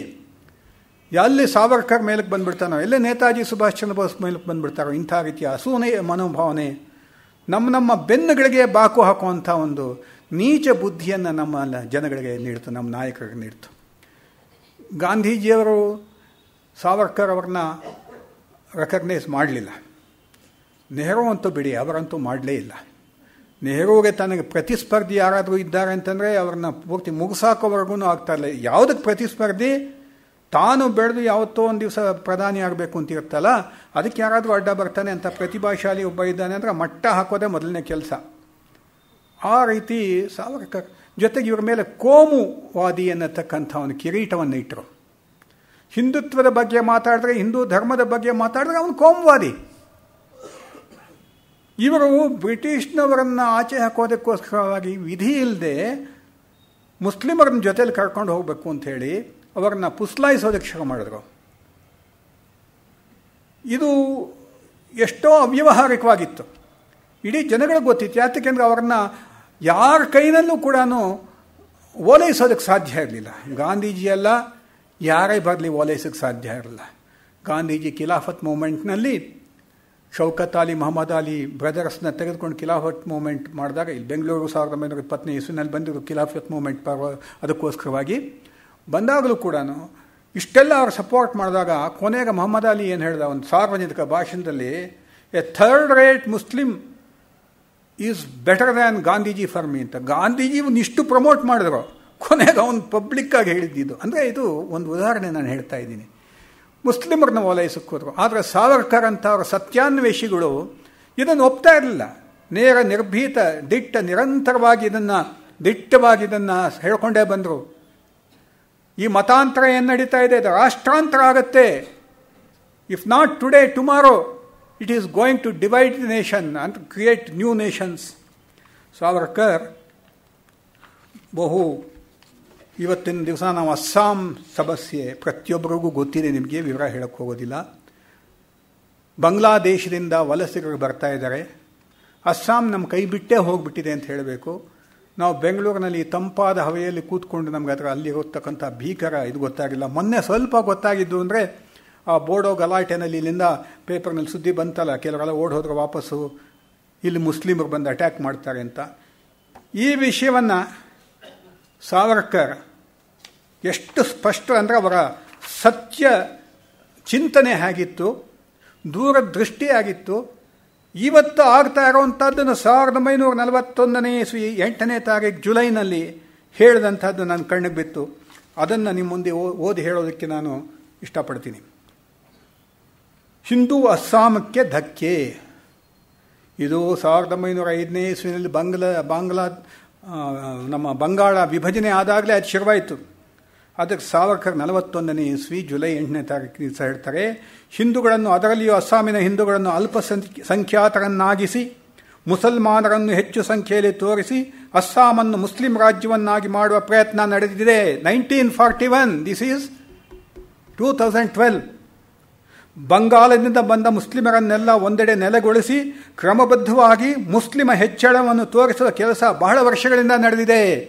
ಅದಕ್ಕಿಂತ ಮೊದಲೇ ಅಲ್ಲದೆ ವಿಶೇಷವೆಂದರೆ ಕಾಂಗ್ರೆಸ್ ಸರ್ಕಾರವು ಅಧಿಕಾರದಲ್ಲಿದ್ದಾಗ ಭೂ ಸುಧಾರಣೆಯ ಕ್ರಮದಲ್ಲಿ ಅವರಿಗೆ ಎಲ್ಲ ಸವಲತ್ತುಗಳನ್ನು ಒದಗಿಸಿದ್ದಾರೆ.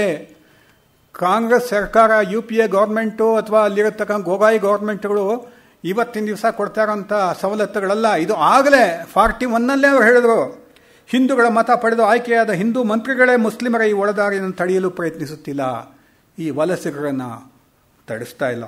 ಹಿಂದೂ ಮಹಾಸಭೆಯು ಸಾಕಷ್ಟು ಪ್ರತಿಭಟಿಸಿದರೂ ಹಿಂದೂಗಳಿಗೆ ಈ ತರಹದ ಸವಲತ್ತುಗಳು ಇದೇ ಭೂ ಸುಧಾರಣೆಯ ಕ್ರಮದ ಲಾಭವನ್ನು ಕೊಡಲಿಲ್ಲ. ಹಿಂದೂಗಳಿಗೆ ತಮ್ಮ ಆಸ್ತಿಪಾಸ್ತಿಗಳನ್ನು ಕಾಯ್ದುಕೊಂಡು ಜೀವನ ನಡೆಸುವುದು ಕಠಿಣವಾಯಿತು. ಮುಸ್ಲಿಮರ ದಾಳಿಯಿಂದ ಹಿಂದೂಗಳಿಗೆ ಯಾವ ತರಹದ ಸಂರಕ್ಷಣೆ ದೊರೆಯಲಿಲ್ಲ. ಇನ್ನೂ ಮುಂದೆ ಹೋಗಿ ಮುಸ್ಲಿಮರಿಗೆ ಸರ್ದಾರದಲ್ಲಿ ಸ್ಥಾನ ಕೊಟ್ಟು ಅಸ್ಸಾಮಿನ ನಾಯಕತ್ವವನ್ನು ಮುಸ್ಲಿಂ ಲೀಗಿಗೆ ಅಧಿಕಾರವನ್ನು ವಹಿಸಿಕೊಟ್ಟರು. ಈ ನಾಯಕರು ಅಸ್ಸಾಮನ್ನು ಬಹುಬೇಗವಾಗಿ ಮುಸ್ಲಿಂ ರಾಜ್ಯವನ್ನಾಗಿ ಪರಿವರ್ತಿಸಿದರು. ಹಿಂದೂಸ್ತಾನದ ಪಶ್ಚಿಮ ಹಾಗೂ ಉತ್ತರ ಪಶ್ಚಿಮ ಸೀಮೆಗಳನ್ನು ಆಗಲೇ ಮುಸ್ಲಿಂ ಬಹುಸಂಖ್ಯಾತ ರಾಜ್ಯಗಳನ್ನಾಗಿ ಮಾಡಿದ್ದಾರೆ. ಸಿಂಧದಿಂದ ಕಾಶ್ಮೀರದವರೆಗೆ ಈಗ ಬೆಂಗಾಲ ಮತ್ತು ಅಸ್ಸಾಂಗಳನ್ನು ಮುಸ್ಲಿಂ ರಾಜ್ಯಗಳಾಗಿ ಪರಿವರ್ತಿಸಲು ಪ್ರಾರಂಭಿಸಿದ್ದಾರೆ. 1941 ಪದೇ ಪದೇ ಜ್ಞಾಪಿಸ್ತಾ ಇದ್ದೀನಿ. ಯಾಕೆಂದರೆ ಈ ಪರಿಸ್ಥಿತಿ ಎಷ್ಟು ಉಲ್ಬಣಾವಸ್ಥೆಗೆ ಬಂದಿದೆ. ಇದನ್ನು 41ರಲ್ಲೇ ಸಾವರ್ಕರ್ ಎಷ್ಟು ಸ್ಪಷ್ಟವಾಗಿ ನಿಚ್ಚಳವಾಗಿ ನಿಸ್ಸಂದಿಗ್ಧವಾಗಿ ನಮ್ಮ ಮುಂದೆ ಇಟ್ಟಿದ್ರು. ಹೀಗೆ ಮುಸಲ್ಮಾನರು ಹಿಂದೂಸ್ತಾನದ ಐಕ್ಯತೆಗೆ ಧಕ್ಕೆ ತರುವಂತೆ ಹಬ್ಬಿದ್ದಾರೆ. ಸುದೈವದಿಂದ ಅಸ್ಸಾಮದಲ್ಲಿ ನಮ್ಮ ಹಿಂದೂಗಳ ಸಂಖ್ಯೆಯನ್ನು ತೋರಿಸಲು ಈಗಲೂ ತಡವೇನಾಗಿಲ್ಲ. ಹಿಂದೂಗಳು ಗಟ್ಟಿಯಾಗಿ ಭೂ ಸುಧಾರಣೆ ಯೋಜನೆಯನ್ನು ವಿರೋಧಿಸಿ ನಿಂತರೆ ಅಸ್ಸಾಂ ಹಾಗೂ ಉಳಿದಿದೆ ಈ ದುರಂತವನ್ನು ತಡೆಯಬಹುದು. ಮೊದಲು ಕಾಂಗ್ರೆಸ್ಸಿನ ಮಾನಸಿಕ ದಾಸ್ಯವನ್ನು ಅಸ್ಸಾಮಿ ಹಿಂದೂಗಳು ಕಿತ್ತೊಗೆಯಲಿ. ಇದು ಹಿಂದೂ ಮಹಾಸಭಾ ವೇದಿಕೆಯಿಂದ ಮಾತಾಡಿದ್ರಿಂದ ಅದು ರಾಜಕೀಯ ಪಕ್ಷ ಹಿಂದೂ ಮಹಾಸಭಾ. ಕಾಂಗ್ರೆಸ್ಸು ಅಷ್ಟೇ. ಕಾಂಗ್ರೆಸ್ಸು ಗಾಂಧಿಯ ಹಿಡಿತದಲ್ಲಿ ಹಿಂದೂಗಳಿಗೆ ತಾವು ಹಿಂದೂಗಳೆಂದು ಕಾದಾಡುವ ಶಕ್ತಿಯನ್ನೇ ಕೊಟ್ಟಿಲ್ಲ. ಇದೇನಾಯಿತು, 1852 ಕ್ರಾಂತಿ ಆದಮೇಲೆ ಹಿಂದುತ್ವದ ವಿವೇಕಾನಂದರು ಮತ್ತು ದಯಾನಂದ ಸರಸ್ವತಿಗಳ ಪ್ರಯತ್ನದಿಂದ, ಅವರ ಸಂದೇಶಗಳಿಂದ, ಅವರ ಪ್ರೇರಣಾದಾಯಕವಾದಂಥ ಭಾಷಣಗಳಿಂದ ಹಿಂದುತ್ವ ಅಂದರೆ ಇವತ್ತು ಅದು ಯಾವುದೋ ಒಂದು ಕೆಟ್ಟ ಶಬ್ದ ಅನ್ನೋ ರೀತಿಯಲ್ಲಿ ಭಾವನೆಯನ್ನು ಈ ಮಾಧ್ಯಮಗಳು, ಈ ವಾಮಪಂಥೀಯರಾದಂಥ ಅವರುಗಳು ಸೃಷ್ಟಿಸಿದ್ದಾರೆ. ಅವರಿಗೆ ಇದೊಂದು 5,000 ವರ್ಷಗಳ ಕೃಣ್ವಂತೋ ವಿಶ್ವಮಾರ್ಯಂ ಅಥವಾ ಸರ್ವೇ ಜನ ಸುಖಿನೋ ಭವಂತು ಸರ್ವೇ ಸಂತು ನಿರಾಮಯ ಅಂತ ಹೇಳಿದಂಥ ಉಪನಿಷತ್ತುಗಳನ್ನು ಜಗತ್ತಿಗೆ ಕೊಟ್ಟಿರತಕ್ಕಂಥ ಒಂದು ಸಂಸ್ಕೃತಿ ಅನ್ನೋದು ಅವರ ಲೆಕ್ಕಕ್ಕಿಲ್ಲ. ಕೋಮುವಾದಿಗಳು ಈ ರೀತಿ ಇತ್ತು. ಈ ರೀತಿಯ ಒಂದು ಭಾವನೆಯನ್ನು ಸೆಕ್ಯುಲರಿಸಮ್ ಹೆಸರಿನಲ್ಲಿ ನಮ್ಮ ಪುರುಷತ್ವಕ್ಕೆ ಪುಷ್ಟಿ ಕೊಟ್ಟಂಥ ಹಿಂದೂ ಧರ್ಮದ ಅಥವಾ ಸನಾತನ ಧರ್ಮದ ಆ ಒಂದು ಭಾವನೆಗಳನ್ನು ಹೋಗಲಾಡಿಸಿ ಹೇಡಿಗಳನ್ನಾಗಿ ತಯಾರು ಮಾಡಿದಂಥ ಕೆಲಸವನ್ನು ಈ ಪಕ್ಷ ಮಾಡಿಸ್ತು. ಅದನ್ನು ಇಲ್ಲಿ ಹೇಳ್ತಾರೆ. ಒಂದು ವೇಳೆ ಹಿಂದೂ ಮತದಾರರೆಲ್ಲರೂ ಕೂಡಿ ಪ್ರತಿಜ್ಞೆ ಮಾಡಿ ಕಾಂಗ್ರೆಸ್ಗೆ ಓಟು ಹಾಕದೆ ಹಿಂದೂ ಸಂಘಟನೆಯ ಪ್ರತಿನಿಧಿ ಯಾರು ಹಿಂದೂಗಳು ಹಿತಾಸಕ್ತಿಯನ್ನು ಕಾಪಾಡುತ್ತಾರೋ ಅವರಿಗೆ ನಮ್ಮ ಮತ ಎಂದು ಹೇಳಿದರೆ ಅಸ್ಸಾಮಿನಲ್ಲಿ ಹಿಂದೂಗಳ ಸರ್ಕಾರದ ಆಡಳಿತ ಇರುತ್ತಿತ್ತು, ಅವರ ಹಕ್ಕುಗಳ ರಕ್ಷಣೆ ಆಗುತ್ತಿತ್ತು. ಆದಿವಾಸಿಗಳಿಗೆ ಅವರ ನೆಲದಲ್ಲಿ ನೆಲೆಸಿ ಬೋಡೋಸ್ ಉತ್ತು ಬಿತ್ತುವುದಕ್ಕೆ ಮೀಸಲಾಗ. ಇದು ನೀವೆಲ್ಲ ಯೋಚನೆ ಮಾಡಬೇಕಂತ ಸಂಗತಿ. ಇದನ್ನು ಹೊಸದಾಗಿ ಅಸ್ಸಾಮಿನ ಸಮಸ್ಯೆಗಳು ಆಗಲಿ, ಪಾಕಿಸ್ತಾನ ಸಮಸ್ಯೆಗಳು ಆಗಲಿ ಹೊಸದಾಗಿ ಬಂದಿದ್ದಲ್ಲ. ನಮ್ಮ ದಡ್ಡತನ, ಮುಸ್ಲಿಂ ನಾಯಕರ ಒಂದು ಚಾಣಾಕ್ಷತನ, ಅವರ ಕಾರ್ಯಸಾಧಕ ಪ್ರವೃತ್ತಿ, ಇವುಗಳಿಂದ ಏನಾಯಿತು ಅಂದರೆ ನಾವೆಲ್ಲವನ್ನು ಕಳ್ಕೊಳ್ತಾ ಬಂದ್ವಿ. ಸಾವರ್ಕರ್ ಅಂತವರು ಏನಾದರೂ ರಾಷ್ಟ್ರದ ನಾಯಕರಾಗಿದ್ದರೆ, ನೇತಾಜಿ ಸುಭಾಷ್ ಚಂದ್ರ ಬೋಸ್ ಅಂತವರು ರಾಷ್ಟ್ರದ ನಾಯಕರಾಗಿದ್ದರೆ, ವಲ್ಲಭಭಾಯ್ ಪಟೇಲ್ನವರು ಇನ್ನೊಂದಷ್ಟು ವರ್ಷ ಮುಂದುವರೆದಿದ್ರೆ ಜೀವಂತವಾಗಿ ದೇಶದ ಚಿತ್ರ ಬದಲಾವಣೆ ಆಗ್ತಾ ಇತ್ತು. ಯಾರು ದೇಶದ ಹಿತದ ಬಗ್ಗೆ ಗಮನ ಕೊಡದೆ ಕ್ಷುದ್ರ ವಿಚಾರಗಳಲ್ಲಿ ಅಲ್ಲಿ ಮುಳುಗಿ ತೇಲ್ತಾ ಕೊಚ್ಚೆ ಹುಳುಗಳ ರೀತಿಯಲ್ಲಿದ್ದಂಥವರು ದೇಶವನ್ನು ಆಳಿದ್ರೋ ಅದರ ಒಂದು ಕಾರಣ ಈ ರೀತಿಯ ಒಂದು ಪರಿಸ್ಥಿತಿ ನಮಗೆ ಬಂದಿದೆ ಬಂಧುಗಳೇ.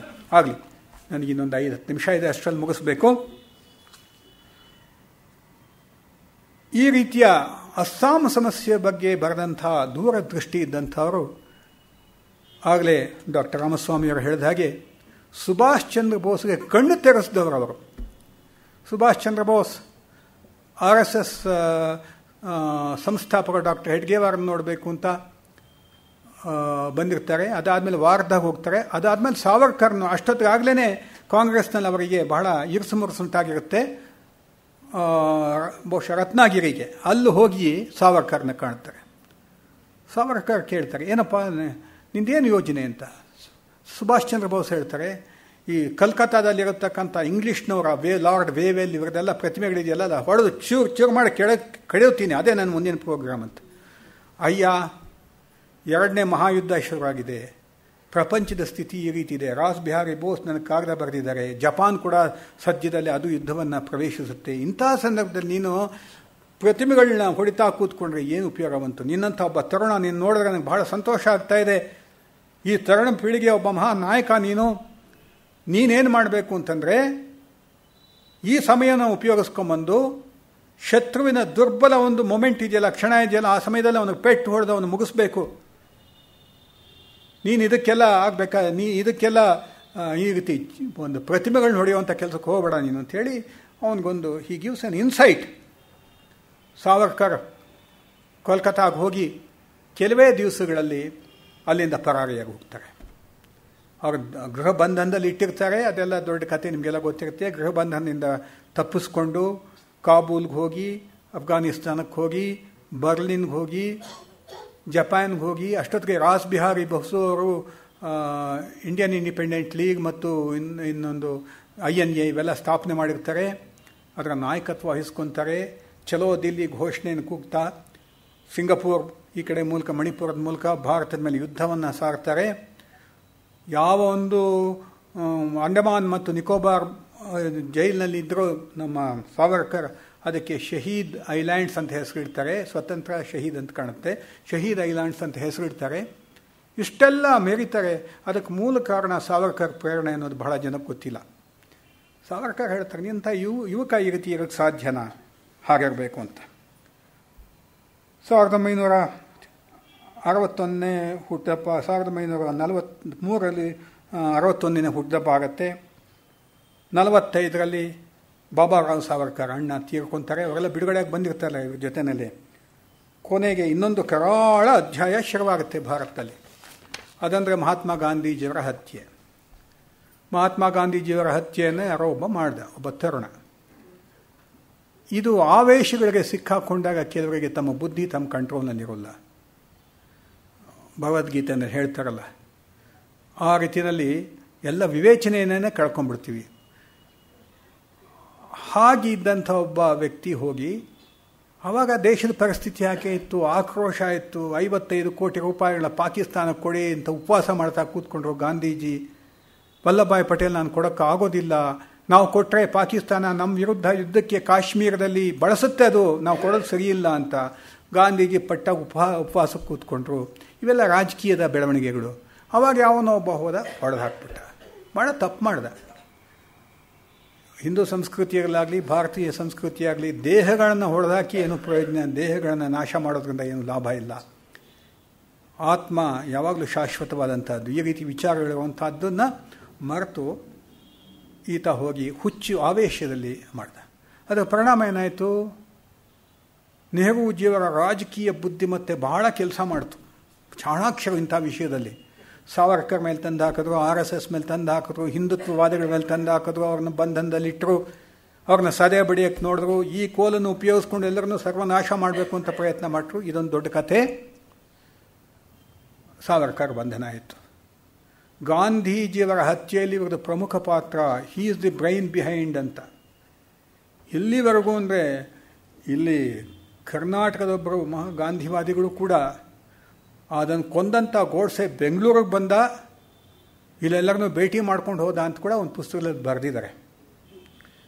ಗೋಡ್ಸೆ ಅದೇ ದಿವಸ ನಾನು ಹೇಳಿದೆ, ಆ ಡೇಟು ಅವನು ಡೆಲ್ಲಿನಲ್ಲಿರ್ತಾನೆ, ನನಗೆ ಗೊತ್ತದು ಆ ಡೇಟ್, ಬೇರೆ ಕಡೆ ಹುಡುಕಿದಾಗ ಸಿಕ್ತು. ಅವನು ಡೆಲ್ಲಿನಲ್ಲಿರುವಂಥ ದಿವಸ ಅವನು ಬೆಂಗಳೂರಿನಲ್ಲಿ ಇದ್ದ ಅಂತ ಈ ಪುಣ್ಯಾತ್ಮರು ಬರೆದಿದ್ದಾರೆ. ನಮಗೆ ಭಾಳ ಗೌರವ ಇದೆ ಅವ್ರ ಬಗ್ಗೆ.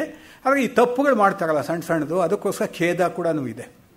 ಹೀಗೆ ಕುಂಟು ನೆವಗಳನ್ನು ತೆಗೆದುಕೊಂಡು ಸಾವರ್ಕರ್ ಮನೆ ಮುಂದೆ ದಾದರ್ನಲ್ಲಿ ಮುಂಬೈನಲ್ಲಿ ಇರುವಂಥ ಶಿವಾಜಿ ಪಾರ್ಕ್ ಹತ್ರ ಇದ್ದಂಥ ಮನೆ ಮುಂದೆ ಹೋಗಿ ನಿಂತ್ಕೊಂಡು ಗೂಂಡಾಗಳು ನುಗ್ತಾರೆ. ಸಾವರ್ಕರ್ ಬ್ರಾಹ್ಮಣ, ಅದಕ್ಕೋಸ್ಕರ ಬ್ರಾಹ್ಮಣ ಜಾತಿಯವ್ರನ್ನೆಲ್ಲ ಹೊಡೆಯೋಕ್ಕೆ ಶುರು ಮಾಡ್ತಾರೆ. ಗೋಡ್ಸೆ ಅಂತ ಯಾರ್ಯಾರು ಹೆಸರು ಇಟ್ಕೊಂಡಿರ್ತಾರೆ ಅವ್ರನ್ನೆಲ್ಲ ಕೈ ಕಾಲು ಮುರಿತಾರೆ. ಸಾವರ್ಕರ್ಗೂ ಕಲ್ಲೆತ್ತು ಹೊಡಿತಾರೆ. ಇವೆಲ್ಲ ಆಗತ್ತೆ. ಆದರೆ ಅವ್ರ ಮೇಲೆ ಖಟ್ಲೆ ಆಗತ್ತೆ. ಆಗ ಮಂತ್ರಿಮಂಡಲದಲ್ಲಿದ್ದಂಥ ಅಂಬೇಡ್ಕರ್ ಹೇಳ್ತಾರೆ ನೆಹರೂಗೆ, ಇವ್ರ ಮೇಲೆ ಸಾವರ್ಕರ್ ಮೇಲೆ ಯಾವುದೂ ಆಧಾರಭೂತವಾದಂಥ ಸಂಗತಿಗಳಿಲ್ಲ, ಅವರಿಗೆ ಈ ರೀತಿ ಬಂಧಿಸೋದಕ್ಕೆ ಶಿಕ್ಷೆ ಕೊಡೋದಕ್ಕೆ ಅಂತ ಅಂಬೇಡ್ಕರ್ ಹೇಳ್ತಾರೆ. ಇಲ್ಲ, ಆ ಮಾತು ಕಿವಿ ಮೇಲೆ ಹಾಕ್ಕೊಳ್ಳಲ್ಲ, ಇಂಥವೆಲ್ಲ ಕಿವಿಗೆ ಹಾಕ್ಕೊಳ್ಳಲ್ಲ, ಹೀಗೆ ಅಂದ್ಕೊಂಡ್ಬಿಡ್ತಾಯಿದ್ರು ನೆಹರು ಅವರು. ಅವ್ರನ್ನ ಜೈಲಿನಲ್ಲಿ ಇಡ್ತಾರೆ. ಅವ್ರ ಮೇಲೆ ಇದು ಕೂಡ ಆಗುತ್ತೆ, ವಿಚಾರಣೆ ನಡೆಯುತ್ತೆ. ಕೊನೆಗೆ ಅವ್ರನ್ನ ಬಿಡುಗಡೆ ಮಾಡ್ತಾರೆ. ಹೀಗೆ ಸಾವರ್ಕರ್ ಆ ಒಂದು ಅಗ್ನಿ ಪರೀಕ್ಷೆಯಿಂದ ಆಚೆ ಬಂದು ಕೊನೆಗೆ ತಮ್ಮನ ಮರಣ, ಪ್ರೀತಿಯ ತಮ್ಮನ ಮರಣವನ್ನು ಕೂಡ ನೋಡಬೇಕಾಗುತ್ತೆ. 1949ರಲ್ಲಿ 59 ಡಿಸೆಂಬರ್ ತಿಂಗಳಲ್ಲಿ ಅವರು ಮೃತ್ಯುಂಜಯ ದಿನ ಮಾಡ್ತಾರೆ. ಯಾಕೆಂದರೆ 1960ಕ್ಕೆ ಅವರು ಬಿಡುಗಡೆ ಆಗಬೇಕಾಯಿತು.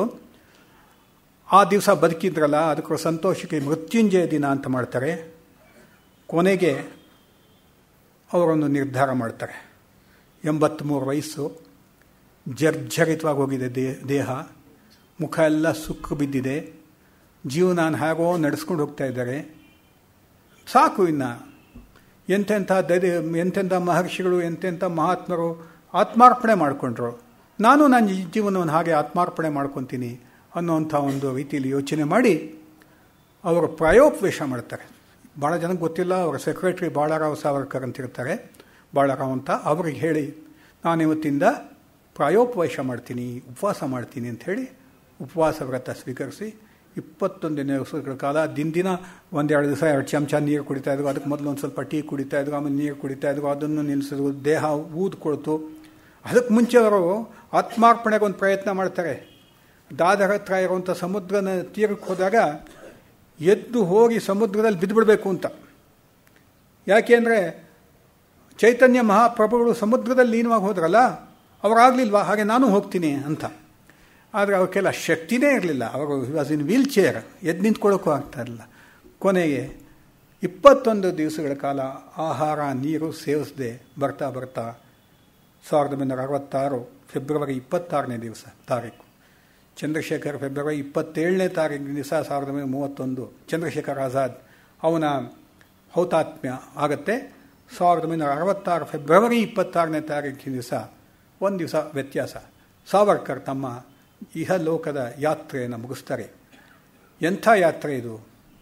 ಜೀವನ ಪರ್ಯಂತ ದೇಶಕ್ಕೋಸ್ಕರ ಚಿಂತನೆ ಮಾಡಿದಂಥದ್ದು. ಅವರು ತಮ್ಮ ಇದರಲ್ಲಿ ಹೇಳಿದ ಹಾಗೆ ತಮ್ಮ ಸರ್ವಸ್ವವನ್ನು ಧಾರೆ ಎರೆದು ಈ ದೇಶವನ್ನು ಕಟ್ಟೋದಕ್ಕೋಸ್ಕರವಾಗಿ, ಈ ದೇಶವನ್ನು ಉಳಿಸೋದಕ್ಕೋಸ್ಕರವಾಗಿ, ಈ ದೇಶಕ್ಕೆ ಒಂದು ಗೌರವದ ಸ್ಥಾನ ತಂದುಕೊಳ್ಳೋದಕ್ಕೋಸ್ಕರವಾಗಿ ಜೀವನ ನಡೆಸಿ ಮಾಡ್ತಾರೆ. ಆದರೆ ದುರದೃಷ್ಟವಶಾತ್ ಇಂಥ ದೇಶ ಪ್ರೇಮಿಗಳು, ಇಂಥ ಮಹಾತ್ಯಾಗಿಗಳು ನಿಜವಾದ ತ್ಯಾಗಿಗಳಾಗಿ ನಮಗೆ ಕಾಣ್ತಾ ಇಲ್ಲ. ಇಂಥವರ ಇತಿಹಾಸವನ್ನು ಮಕ್ಕಳು ತಿಳ್ಕೋಬಾರ್ದು ಅನ್ನುವಂಥದ್ದು ಎಲ್ಲಿ ಇತಿಹಾಸದಲ್ಲಿ ಎಲ್ಲಾದರೂ ಒಂದು ಕಡೆ ಈಗ ಮೆನ್ಷನ್ ಇದೆಯಾ? ಇವಾಗೇನೋ 1-2 ಪುಸ್ತಕದಲ್ಲಿ ಬರ್ಬೋದು, ಎಲ್ಲೂ ಯಾರಿಗೂ ಗೊತ್ತಿಲ್ಲ. ಬೆಲೆ ಇಲ್ವಾ ಪ್ರಾಣಕ್ಕೆ? ಮದನ್ಲಾಲ್ ಧಿಂಗ್ರಾ ಅವನು ಚೆನ್ನಾಗಿ ಇಂಜಿನಿಯರ್ ಹೋಗ್ಬಿಟ್ಟು ಆನಂದವಾಗಿರ್ಬೋದಾಗಿತ್ತಲ್ಲ, ಖುದಿರಾಮ್ ಬೋಸ್ ಸುಖವಾಗಿರ್ಬೋದಾಗಿತ್ತಲ್ಲ, ಎಲ್ಲರೂ ಇರ್ಬೋದಾಗಿತ್ತಲ್ಲ. ಆದರೆ ಈ ಪ್ರಾಣ ಬಲಿದಾನ ನೀಡಿ ನಮಗೆ ಈ ಸ್ವಾತಂತ್ರ್ಯವನ್ನು ತಂದು ಕೊಟ್ಟಂಥ ಅವರ ನೆನಪು ಕೂಡ ಇಲ್ಲದೆ ಹೋಗಿ ಮಾಡಬೇಕು ಅನ್ನುವಂಥ ಪ್ರಯತ್ನಗಳಾಗ್ತಾ ಇದೆಯಲ್ಲ, ಅದಷ್ಟು ದೇಶದ್ರೋಹದ ಕೆಲಸ ಇನ್ನೊಂದಿಲ್ಲ. ಯಾರಿಗೆ ಯಾವುದು ಸೂಕ್ತವಾದಂಥ ಸ್ಥಾನಮಾನ ಗೌರವ ಸಿಗಬೇಕೋ ಅದನ್ನು ಕೊಡದೇ ಇರುವಂಥ ದೇಶ ಕೃತಜ್ಞ ದೇಶ. ಆ ನಾಯಕರು ಅಯೋಗ್ಯ ನಾಯಕರು, ಅನರ್ಹ ನಾಯಕರು ಆ ದೇಶದ ಪ್ರಜೆಗಳಾಗಿ ಮಕ್ಕಳಾಗಿರತಕ್ಕಂಥ ಒಂದು ಯೋಗ್ಯತೆಯನ್ನೇ ಅವರು ಪಡೆದಿಲ್ಲ. ಈ ರೀತಿ ಸಾವರ್ಕರ್ ಕೂಡ ದುಃಖ ಪಡಲಿಲ್ಲ. ಅವರು ನನ್ನ ಕರ್ತವ್ಯ ಅಷ್ಟೇ, ಕರ್ತವ್ಯ ಮುಗಿಸಿದ್ದೀನಿ ಅನ್ನುವಂಥ ಸಂತೃಪ್ತಿಯಿಂದ ಆವತ್ತಿನ ದಿವಸ ಈ ಒಂದು ಜಗತ್ತನ್ನು ತೊರೆದು ಹೋದರು. ಇದು ಒಂದು ಸಣ್ಣದಾದಂಥ ಬಿಂದುವಿನ ಪರಿಚಯ ಮಾಡಿಕೊಟ್ಟಿದ್ದೀನಿ. ಅವ್ರ ದೊಡ್ಡ ಸಮಗ್ರ ವಾಗ್ಮಯ ಇದೆ. ಈಗ ಅನೇಕ ಪುಸ್ತಕಗಳಿವೆ, ವೈಚಾರಿಕವಾಗಿ ಅದ್ಭುತವಾದಂಥ ಗ್ರಂಥಗಳು ಬರೆದಿದ್ದಾರೆ. ಇತಿಹಾಸದ ಮೇಲೆ 1887 ಆಯಿತು, ಹಿಂದೂ ಪದಪಾಶಾಹಿ ಜೊತೆಗೆ ಸ್ವರ್ಣಿಮ ಪುಟ 6 ಎಪೋಕ್ಸ್ ಆಫ್ ಇಂಡಿಯನ್ ಹಿಸ್ಟ್ರಿ ಅಂತ ಒಂದೊಂದು ಪುಸ್ತಕ ಇದೆ, ಅದರಲ್ಲಿ 6 ಚಾಪ್ಟರ್ಸ್ ಇದೆ. ಹೀಗೆ ಎಲ್ಲ ರೀತಿಯಲ್ಲೂ ಕೂಡ ಅನೇಕ ಪ್ರಥಮಗಳನ್ನು ಮಾಡಿ ಒಂದು ಆದರ್ಶ ವ್ಯಕ್ತಿಯಾಗಿ, ಆದರ್ಶ ಭಾರತೀಯನಾಗಿ, ಆದರ್ಶ ಮಣ್ಣಿನ ಮಗನಾಗಿ ಅವರ ತಮ್ಮನ್ನು ತಾವು ನಮಗೆ ಪರಿಚಯ ಮಾಡಿಸ್ಕೊಂಡು ಆವತ್ತಿನ ದಿವಸ ಕಾಲ್ಬಾರ್ದು. ಬಂಧುಗಳೇ, ಇದು ಸುಮ್ಮನೆ ಇಂಟ್ರೊಡಕ್ಷನ್ ಇದ್ದಾಗೆ. ನೀವುಗಳೆಲ್ಲ ಆ ಸಾಹಿತ್ಯನ ಓದಿ ಅದರ ನಿಜವಾದಂಥ ಒಂದು ಅನುಭವವನ್ನು ಅನುಭವಿಸಬೇಕು. ಪುಸ್ತಕ ಓದೋವಾಗಲೇ ನಿಮ್ಗೆ ಅನುಭವ ಬರುವಂಥದ್ದು. ನಾವು ಬೇರೆಯವ್ರು ಹೇಳಿದಾಗ ಕೇಳ್ತೀವಿ, ಮರಿತೀವಿ. ಈ ಒಂದು ಸಾವರ್ಕರ್ನ ನೆನಪು ಮಾಡ್ಕೊಳ್ಳೋದಕ್ಕೆ ನಿಜ ಹೇಳಬೇಕು ಅಂತಂದರೆ ಸಾವರ್ಕರ್ ಪುಸ್ತಕ ಓದಿ ಬಹಳ ವರ್ಷಗಳೇ ಆಗಿತ್ತು. ಇವಾಗ ರಾಮಸ್ವಾಮಿಗಳ ಕೃಪೆಯಿಂದ ಇವತ್ತು ಅದು ನೆನಪು ಮಾಡ್ಕೊಳ್ಳೋದಕ್ಕೆ ಸ್ವಲ್ಪ ಅವಕಾಶ ಆಯಿತು. ಆದರೆ ಸಿದ್ಧತೆ ನಾನು ಅಂದ್ಕೊಂಡಷ್ಟು ಮಾಡೋಕ್ಕಾಗಲಿಲ್ಲ. ಏನೇನು ವಿಷಯಗಳನ್ನ ಈ ಸಮಯದಲ್ಲಿ ಹೇಳೋಕ್ಕೆ ಸಾಧ್ಯ ಆಯಿತೋ, ಓದೋದಕ್ಕೆ ಸಾಧ್ಯ ಆಯಿತೋ ಅಷ್ಟು ಮುಂದೆ ಇಟ್ಟೇನಿ. ಗೋಖಲೆ ಸಂಸ್ಥೆ ನನಗೆ ಒಂದು ಅವಕಾಶವನ್ನು ಕೊಟ್ಟಿದ್ದಕ್ಕೋಸ್ಕರವಾಗಿ ಅದು MV ಸುಬ್ರಹ್ಮಣ್ಯಂ ಅವರ ನೆನಪಿನಲ್ಲಿ. ಅವರು ಬಹಳ ದೊಡ್ಡ ಹೋರಾಟಗಾರರು. ಅಂಥವರ ಆತ್ಮಕ್ಕೆ ಶಾಂತಿಯನ್ನು, ಸಮಾಧಾನವನ್ನು, ಸಂತೃಪ್ತಿಯನ್ನು ಕೊಡತಕ್ಕಂಥ ಈ ಒಂದು ಕಾರ್ಯಕ್ರಮವನ್ನು ಗೋಖಲೆ ಇನ್ಸ್ಟಿಟ್ಯೂಟ್ ಹಮ್ಮಿಕೊಂಡಿದೆ. ಮತ್ತು ಅವರ ಮನೆಯವರು ಕೂಡ ಉದಾರ ಮನಸ್ಸಿನಿಂದ ಇದಕ್ಕೆ ದತ್ತಿ ನಿಧಿಯನ್ನು ಕೊಟ್ಟು ಮಾಡಿದ್ದಾರೆ. ಅವರಿಗೆ ನನ್ನ ಕೃತಜ್ಞತೆಯನ್ನು ಅರ್ಪಿಸಿ ಆ ನೆಪದಲ್ಲಿ ಸಾವರ್ಕರ್ ಅವರ ನೆನಪನ್ನು ಇಲ್ಲಿ ಸೇರುವಂಥ ಜನಗಳಿಗೆಲ್ಲ ಮಾಡಿಕೊಡುವಂಥ ಒಂದು ಅವಕಾಶವನ್ನು ಕೊಟ್ಟಿದ್ದಕ್ಕೆ ನನಗೂ ಕೂಡ ನಾನು ಧನ್ಯ ಅಂತ ಅಂದ್ಕೊಂಡು ನನ್ನ ಕೆಲವು ಮಾತುಗಳನ್ನು